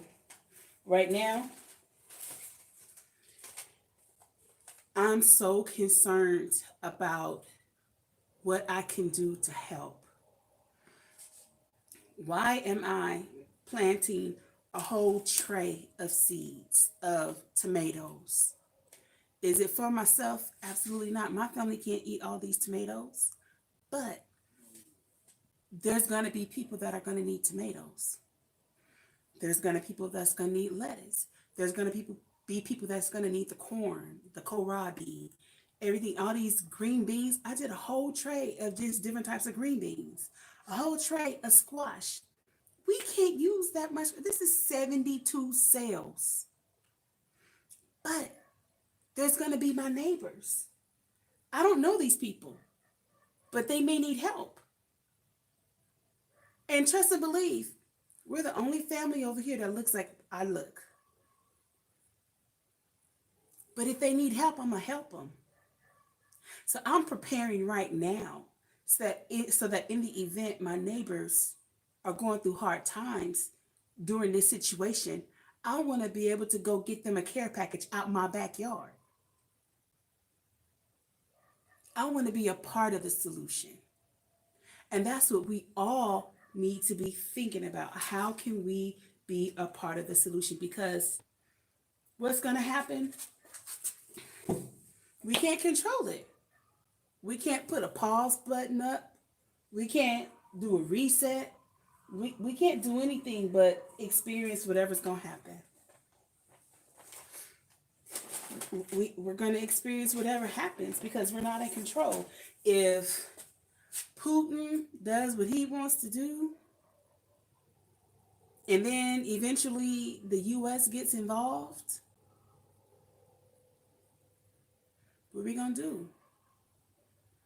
The only thing that I can think of that we're going to do is we're going to have to work as a people.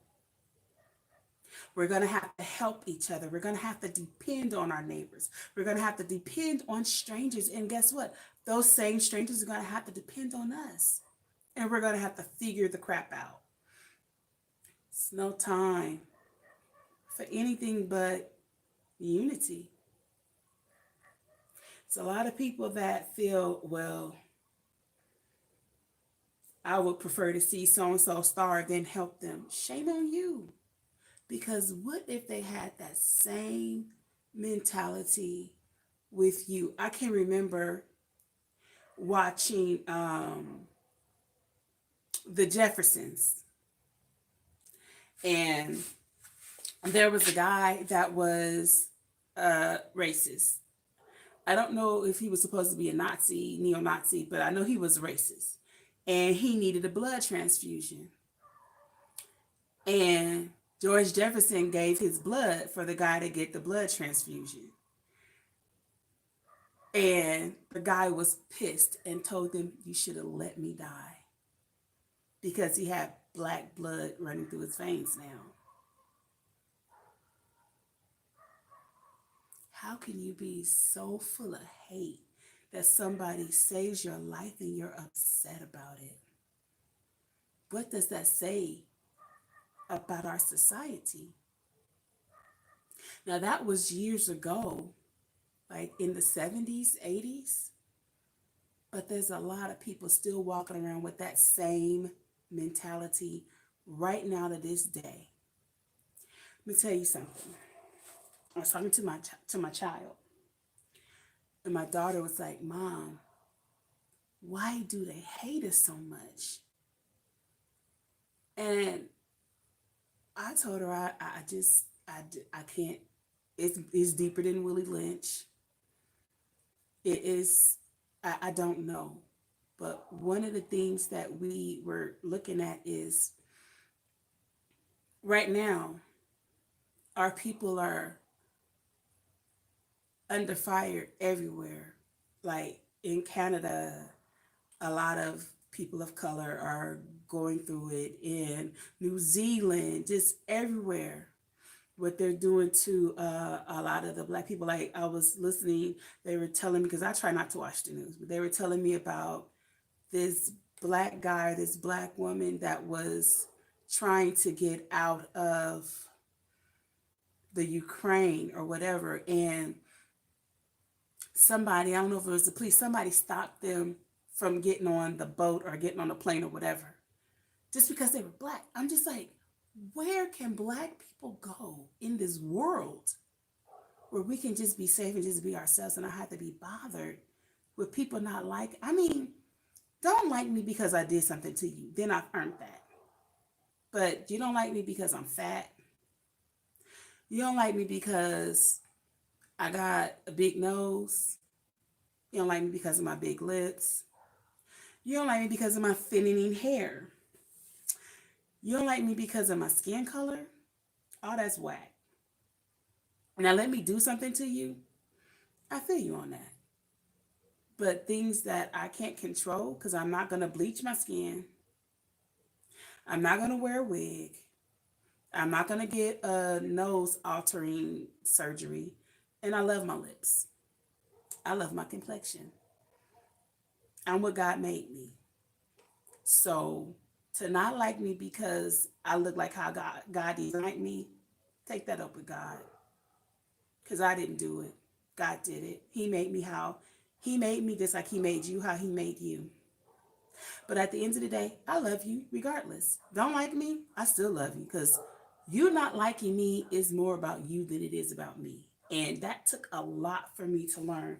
I've never been skinny. I grew up fat and I grew up my complexion. In my family, I'm the darkest. My mom, my aunts, my uncles, everybody's a lot lighter than me. My mom's about maybe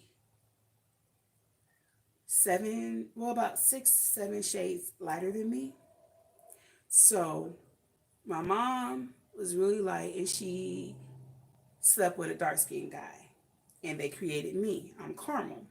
That's what I call myself. Call myself caramel.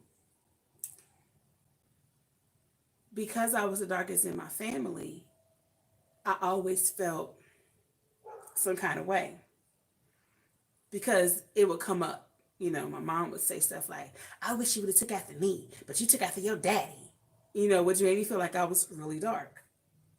So then I got on this quest where I just wanted, dark babies because then they wouldn't be in between. Because for me, in high school in LA, they have cliques. Well, I'm sure they do everywhere. But the clique that I was struggling with was I was trying to find myself. You know, I was just trying to hang out with people. So they had the girls that were, I grew up with, and they were light skinned. But as we got a little older, I guess I was too dark for them. And then I had dark skinned friends, and I guess I was too light for them. So I hung out with Hispanics for the most part. I mean, everybody knew me because I was, I was very active in school. I was in everything. But at the end of the day, I struggled with my complexion because I felt like I didn't fit in. I didn't fit in with my family because I was darker. I didn't fit in with my friends at school or associates at school because I was either too light or too dark. So I hung with Hispanics. And the sad thing about that is that was in my own Black community because we have been so systematically screwed up in the head to not appreciate our own skin or our own hair texture. It's stupid. And we allow our children to grow up with these same horrible, poor representations of ourselves. I don't care if you are Grace Joan dark, Seal dark, or if you are so light you can pass. You are who you are. That's how God made you. So that makes you automatically beautiful and wonderfully made. Does not matter. It's just ridiculous. I don't like when I see my brothers and my sisters feel that they have to bleach their skin to win. I don't like when I see people have to alter their faces so that they can stay in Hollywood and everything. I'm like, oh my gosh, you're mutating yourself. Why do you have to get a BBL? What the heck? For what? Now, if I wanted to, I got a big old gut. Could you imagine if I took it's half of my gut and put it back there? What? And then I got to carry that? That's putting a lot on your back, putting a lot on your hips, a lot on your tailbone. They're not thinking about these things. They're just wanting to look cute. For what? Be happy and be safe and be good with the skin that you have. God does not make mistakes. So, however He made you, that's how He wanted you to be. He may not have given you big breasts because He knew that it was going to hurt your back. Because if you talk to most women that have big breasts naturally or even altered, they have back problems. So maybe God was trying to spare you from that. I don't know. But I'm just like, yo, and I know I'm going everywhere. I don't know, I'm on a tangent tonight. We have to do better as a society. We have to love ourselves and begin to love each other. That is so utterly vital. And that's why I do my morning inspirations, to give you guys and myself an opportunity to start off right now. Sometimes I don't get to do them until during the day because I'm working. But I want you guys to really begin to believe that you are worthy, that you are beautiful, that you are intelligent, that whatever you've done in the past is the past. That does not define your future or your present. That you have the opportunity to shape your life into what you want it to be. That's why you see me in the morning on my way to work. I'm doing it 3 o'clock, 5 o'clock, 6 o'clock in the morning. I'm trying to encourage you because I believe in you. Even if I don't know you, whoever watches these videos that I make in the morning, I want you guys to know that somebody is out there rooting for you. I don't have to ever know you, but I still want you to win. I still want you to feel loved. I still want you to be encouraged. And I still want you to go out there and kill it. Be the best you can be. And make smart money moves. Smart moves in your family. Get close with your family. That's the one thing about that thing that's going around killing and hurting us, and brought a lot of families back together. A lot of families back together, because when you couldn't go to work and you couldn't go hang out with your friends or anything, you had to get reacquainted with the people that you say you love so much, but you don't hardly spend no time with. And that was a blessing, because a lot of children needed their mommy and their daddy and couldn't have them because they were chasing that dollar. And I mean, I can't hate on it, because if you don't work, you don't eat. That's just life. But sometimes, like my husband and I were talking about today, sometimes your job is over at 5 o'clock. The office is closed at 5 o'clock, but it's 7 o'clock and you still at work. Are you working because you really need to get this project done or get this done? Or are you avoiding being at home with your family? Sometimes you just have to go back and reevaluate our why. Why am I really staying away from my family so much? Why am I really missing my kids' recital? Why am I missing my kids' basketball game? Why am I missing this or missing that? Why is it that I can never, make it to make my child feel worthy?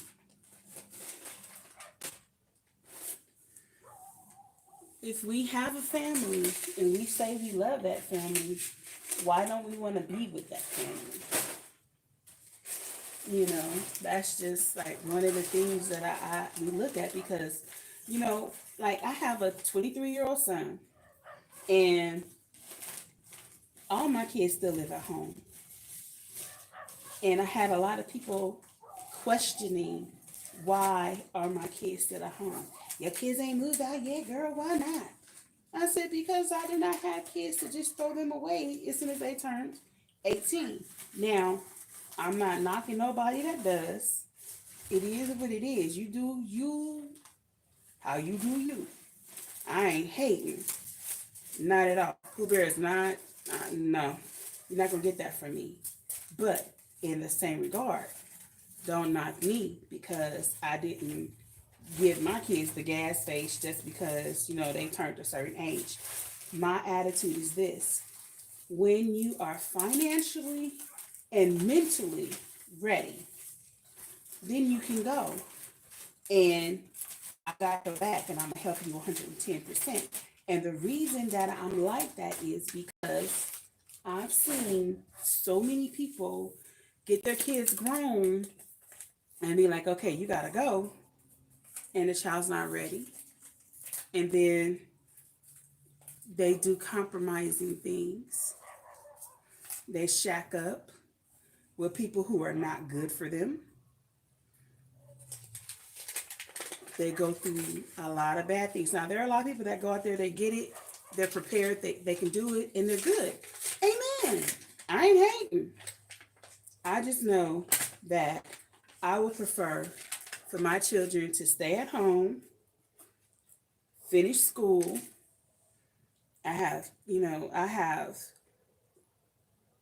middle school, high school, and college. Why am I rushing you out? Finish school, get you together. Once you get you together, you finish school, you got a little coin, you can afford your own, then fine.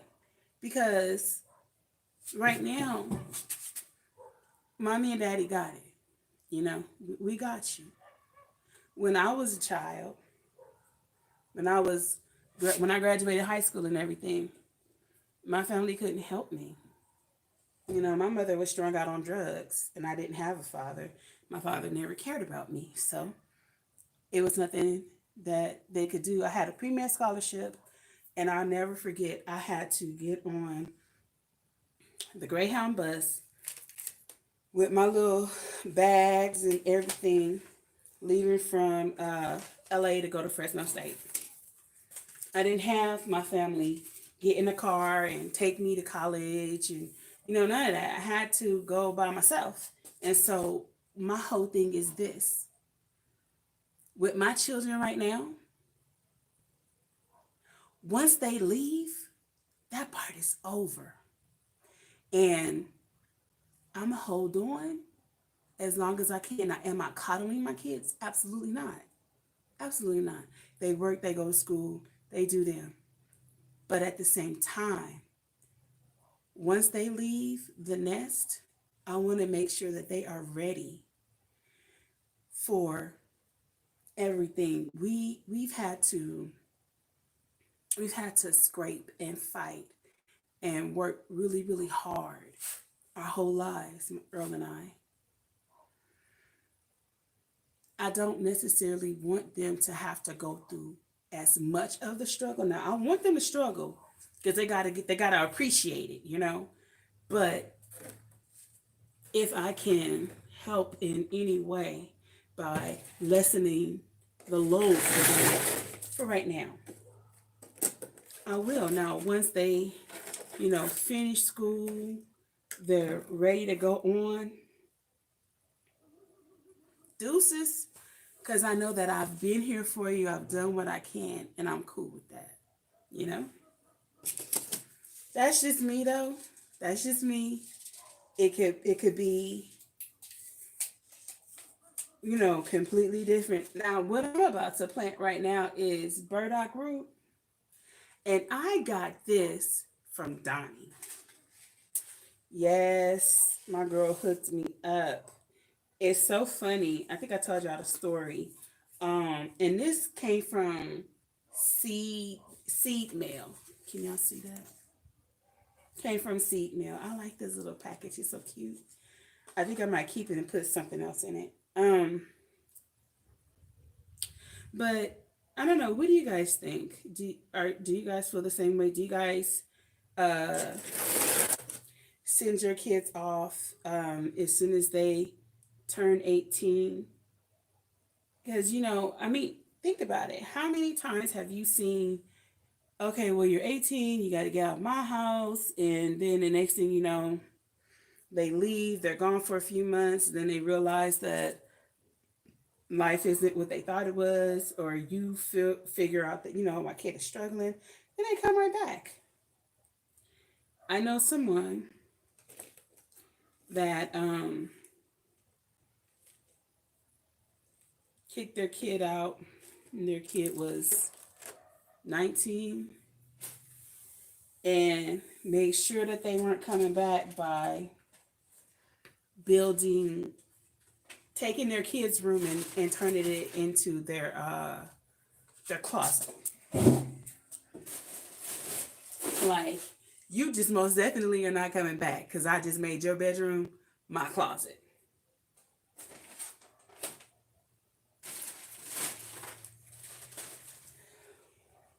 I don't know.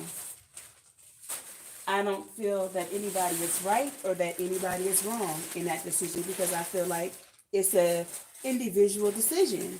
You do what you feel is best because it's your house, your kids, your situation. I don't have a comment or a way to feel about it because it's not my business. I respect whatever anybody wants to do, you know. Just for me, I want to hold on to my family as long as I can because at the end of the day, I don't know when I'm going to die. And especially with how crazy things are right now and how they can get, let me tell you something. For me, it is absolutely so much better if we have to go into quarantine for us to quarantine together as a family. Then I'm here and my kids are way over there and I don't know how they're doing and I'm sitting here trying to figure out how my kids. No, I want to make sure that we are all in the same place so that I can monitor. Even when I just got over that thing, you know, we were here and they were able to help me take care of me. So I'm just like, eventually, of course, everybody has to go. I know that. But now is just not the time, for me. Now, one of them might get on my nerves so much that I'd be like, you got to go. But that's not where I'm at right now. Right now, it's about keeping us together, holding down the fort, letting them get themselves together while we continue to work really hard at building family businesses so that when we do go on to glory, they can take over and it's already a blueprint for them.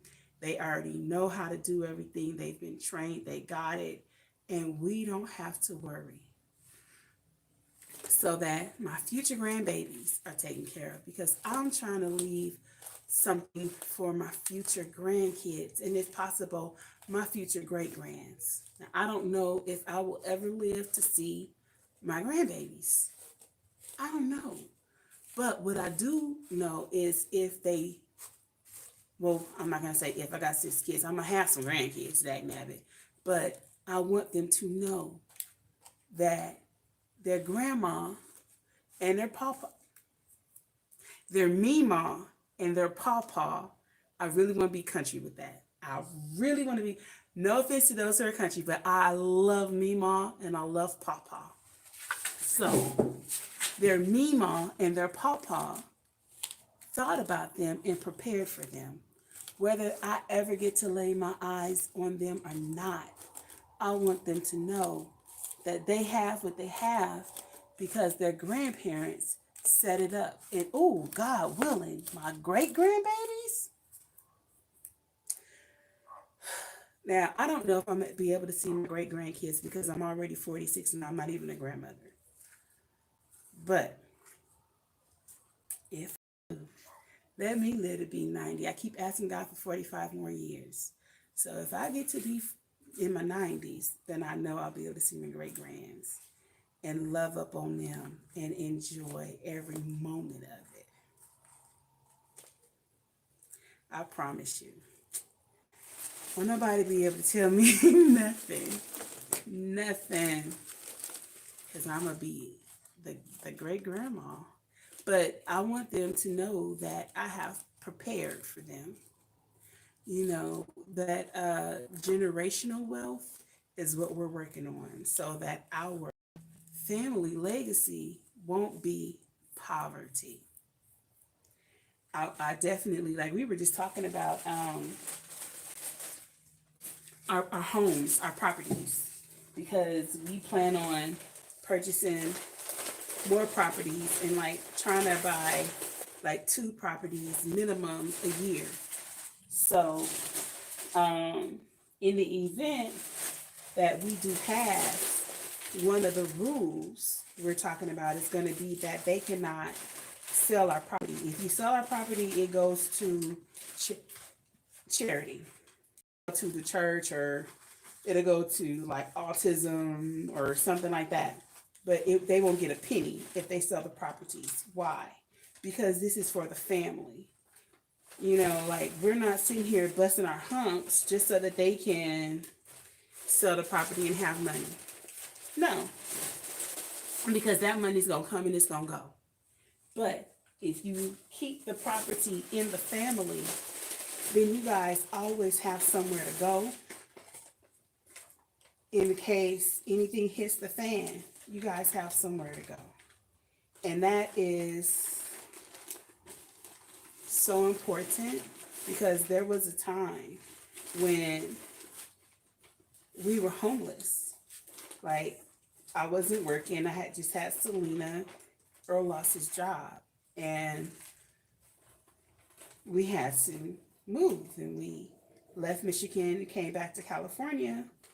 And we had to start all over again. And me and the kids lived in a shelter for 19 months. Yeah, 19 months. So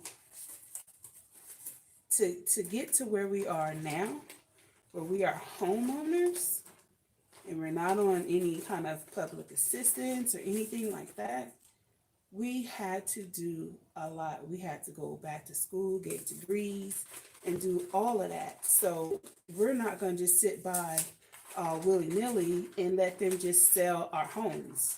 No. Sell our home if you want to. You're not getting nothing. Keep it in the family so that if anybody ever needs somewhere to go, houses will be paid for. So it's not like they got to pay the taxes. No, we're going to take care of all of that and make sure that the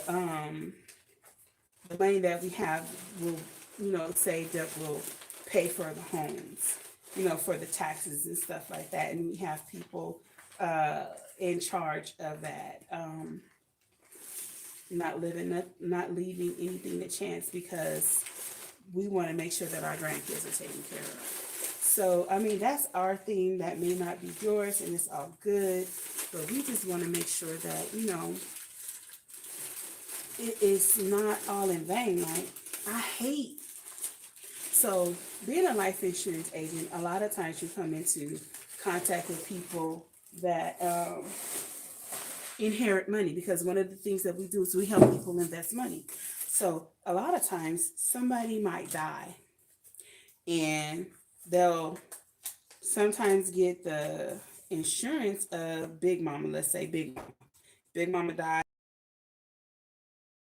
so I want to invest it. So they help them get a life insurance policy and will help them get like or whatever. Okay. If you put your money up properly, all of the bills of your estate when you're gone can be paid by the interest of the money that you have saved up for yourself. You don't have to just leave it all out to your family. You can say, I want this to pay on my property. So everything can be taken care of. And then just think about it. If you set it up like that, then all they have to do is pay, utilities or whatever.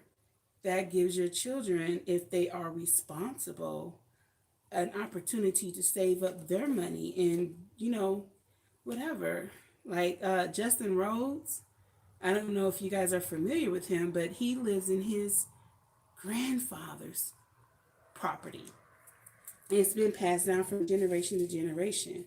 And now he's taken over the farm and he's doing phenomenal. Far farther than what his dad was doing and his granddaddy did.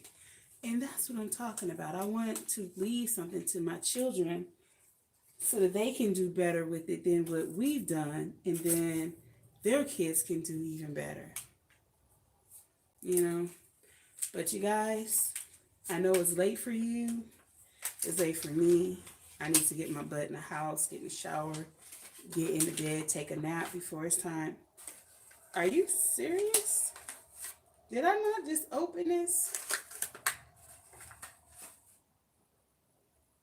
45 milligrams of the White Knight hybrid eggplant. 45 milligrams.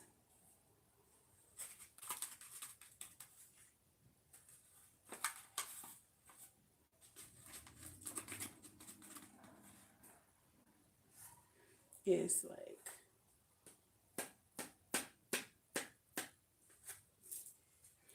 I hope I already had opened this and just don't realize it.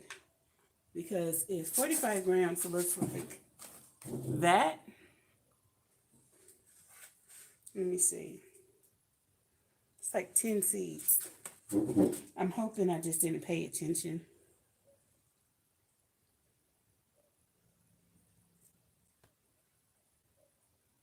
That's what I'm hoping for. But I don't know, you guys. Tell me what you think. I know I went on like a big old all over the place rant. It's been a lot of stuff on my mind. I have been just concerned about so much. And this is like my first opportunity to really get a lot of stuff off of my back. So if I offended you, it was not my intent. I hope nobody was offended. But maybe if you were offended, maybe I struck a nerve on something that will possibly, oh no, these are no good. Let me see if I can find some that are not bad. Okay. Maybe struck a nerve, something for you to go pray about. Because one thing I know is that God does not make mistakes. So when he made us, he did not make us one better than the other. That's why he said in Christ there is no Jew, Gentile, slave, or free, male or female. We are all the same.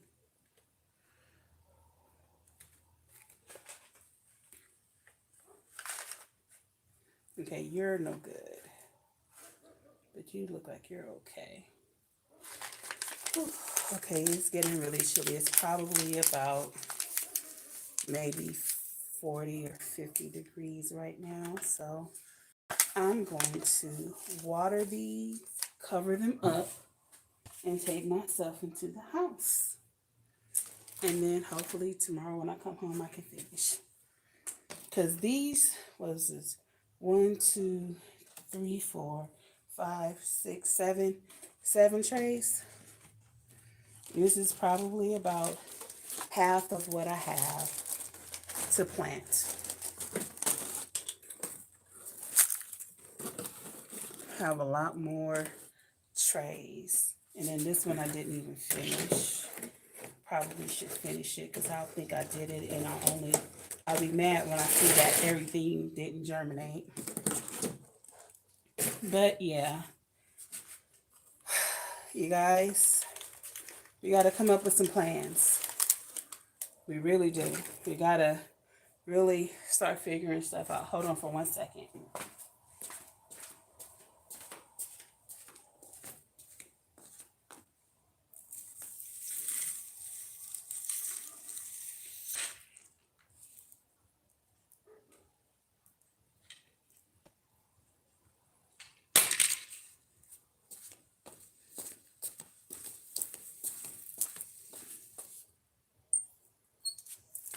Okay. I just have to start watering my trays. So what I do is I try to put the water in the tray and then let it soak it up. So I'll just go in right here. Y'all can kind of see.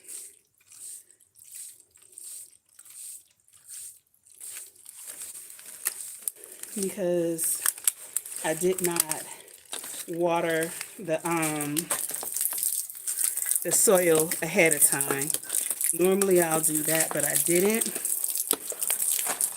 because I just wanted to hurry up and get a lot of seeds planted, you know. But yeah, you guys, I believe that if we all make a decision to just work together, we'll all be okay. That's the only way we're going to survive. Whatever is coming our way is strength in numbers. And I want you guys to really just be good, you know, be good. And when I say be good, I don't mean like you be a good person. I mean like I want to make sure that you're good, like whatever your needs are, that they're being met, because that's so vital to me. I want everybody to be okay. So when I say I want you to be good, that's what I mean. I want you to be okay. And the only way we're going to all be okay is if we all work together. We have to build new types of communities. You know, maybe that'll be the thing that we can come out of this situation. Like when that thing going around happened, a lot of us, you know, when they were standing in those FEMA lines, it didn't matter what your skin color looked like. It didn't matter what your economic status was. Everybody was in them lines together. When people were standing in line to get the jab, it was all nationalities together to get that poke in your arm. It didn't matter if you were poor, middle class, or rich. Everybody was there for the same thing. And that's what life really shows us if you pay attention. It doesn't matter. We're all in this together, whether we want to acknowledge it or not. We're all in this together. And it's up to us on how it's going to play out. It really is. Either we're for everybody or we lose. And I don't want to see us lose. But I think I have beat that into the ground. I really do. Hopefully I said something that will encourage you, help you. I hope you guys see my heart. I love you guys. I hope you guys love us right back. But, you know, hey, we're here. Here for a while. Till God calls us to glory. So I want to make the most of it. And I'm pretty sure you guys do too. So, with that being said, on the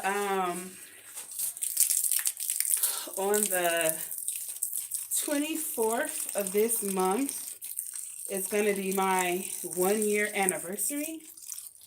And I'm trying to figure out what to do.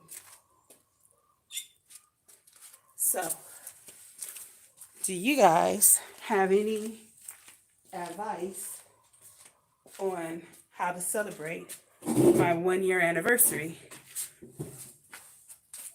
on this channel? If you do, please leave it in a comments or something, because I really am excited. I'm really excited about this 1 year anniversary, you guys, because I was so nervous when I started, and now it's been a whole year since my first video, and it wouldn't have even happened if it weren't for Led giving us the challenge to start your video, and then Mississippi girl giving me the push, encouraging me. Tamika really encouraged me. Pooh Bear, you can do it. And she helped me come up with my name, because I was like, I've always been called Pooh Bear, but I was going to do Callie Homesteading with PB. And she was like, no, I like Pooh Bear better. And then she asked everybody in the chat. And I remember 2% was one of the people that was like, no, Pooh Bear, I like Pooh Bear and everything. And, you know, I mean, just love. Even before I had my channel, they were giving me love, just helping me. Because I was just a person that, you know, I liked the community. Because I had been doing this and I was learning and everything. And I would, you know, give my little 2% on what I thought or whatever. And then I kept saying I was going to start. I was supposed to start with my mom. We were going to do a YouTube channel together. But then that thing killed her, so I had to just do it, you know, still keep it going, even though she wasn't here. But, yep. So for those of you who are watching and you wonder, well, why do you water just the bottom and not the top? For one, the water will come up from the bottom as the soil absorbs the water, and it will moisturize it'll moisturize the soil. The soil will germinate that way. Also, another reason is because a lot of times when you water, it'll push the seed down really far, and sometimes it won't germinate, or even because it can rot because it's like deep in the wet soil. So for that, I find that doing it this way works better for me. I get a better germination rate at doing it like this.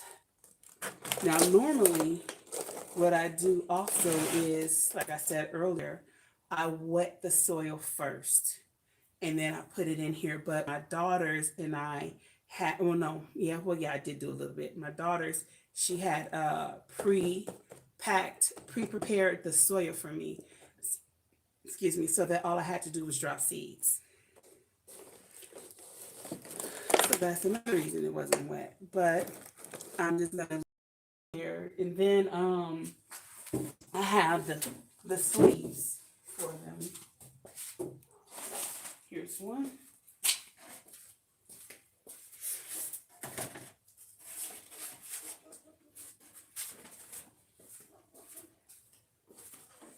And I'm gonna just take these and slide them back over. I didn't get the saran wrap. I guess when I come out to water them, the next time I'll put the saran wrap over them. Hopefully this will go back in, because then this will prevent these plastic lids. I wish I had like some big rubber bands or something. I want to put these back over them. But now that this is a Jiffy, it should fit. If not, I'm gonna have to use like some weights or something. Oh, you know what? I'm over it. I got something I can use. I have a shovel right here. So I'm going to just take the shovel and put it over them so that they don't fly away. So to keep it 2 on 2, to make it perfect, just get that one right there. And I will improvise.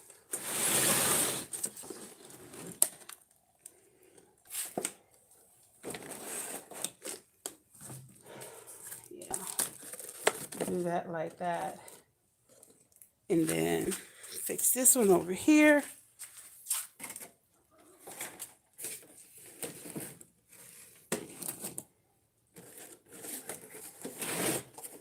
Now these are this is the plastic lid that I ordered. And they look to me, yeah, they're just like the ones, they might be a little bit more sturdy. I think they are a little stronger, but they fit perfectly. Because that was a concern I had. Was it going to fit? All right, and it does. And then I'm just going to put this shovel. You make sure, yeah. And hopefully that'll be it. So, all right. Thanks for tuning in to Callie's Homesteading with Pooh Bear. You guys have a good night. I will see you guys soon. Oh, wait, okay. Please click, like, subscribe, hit the bell, and share. Okay, bye, you guys. Good night. Good morning.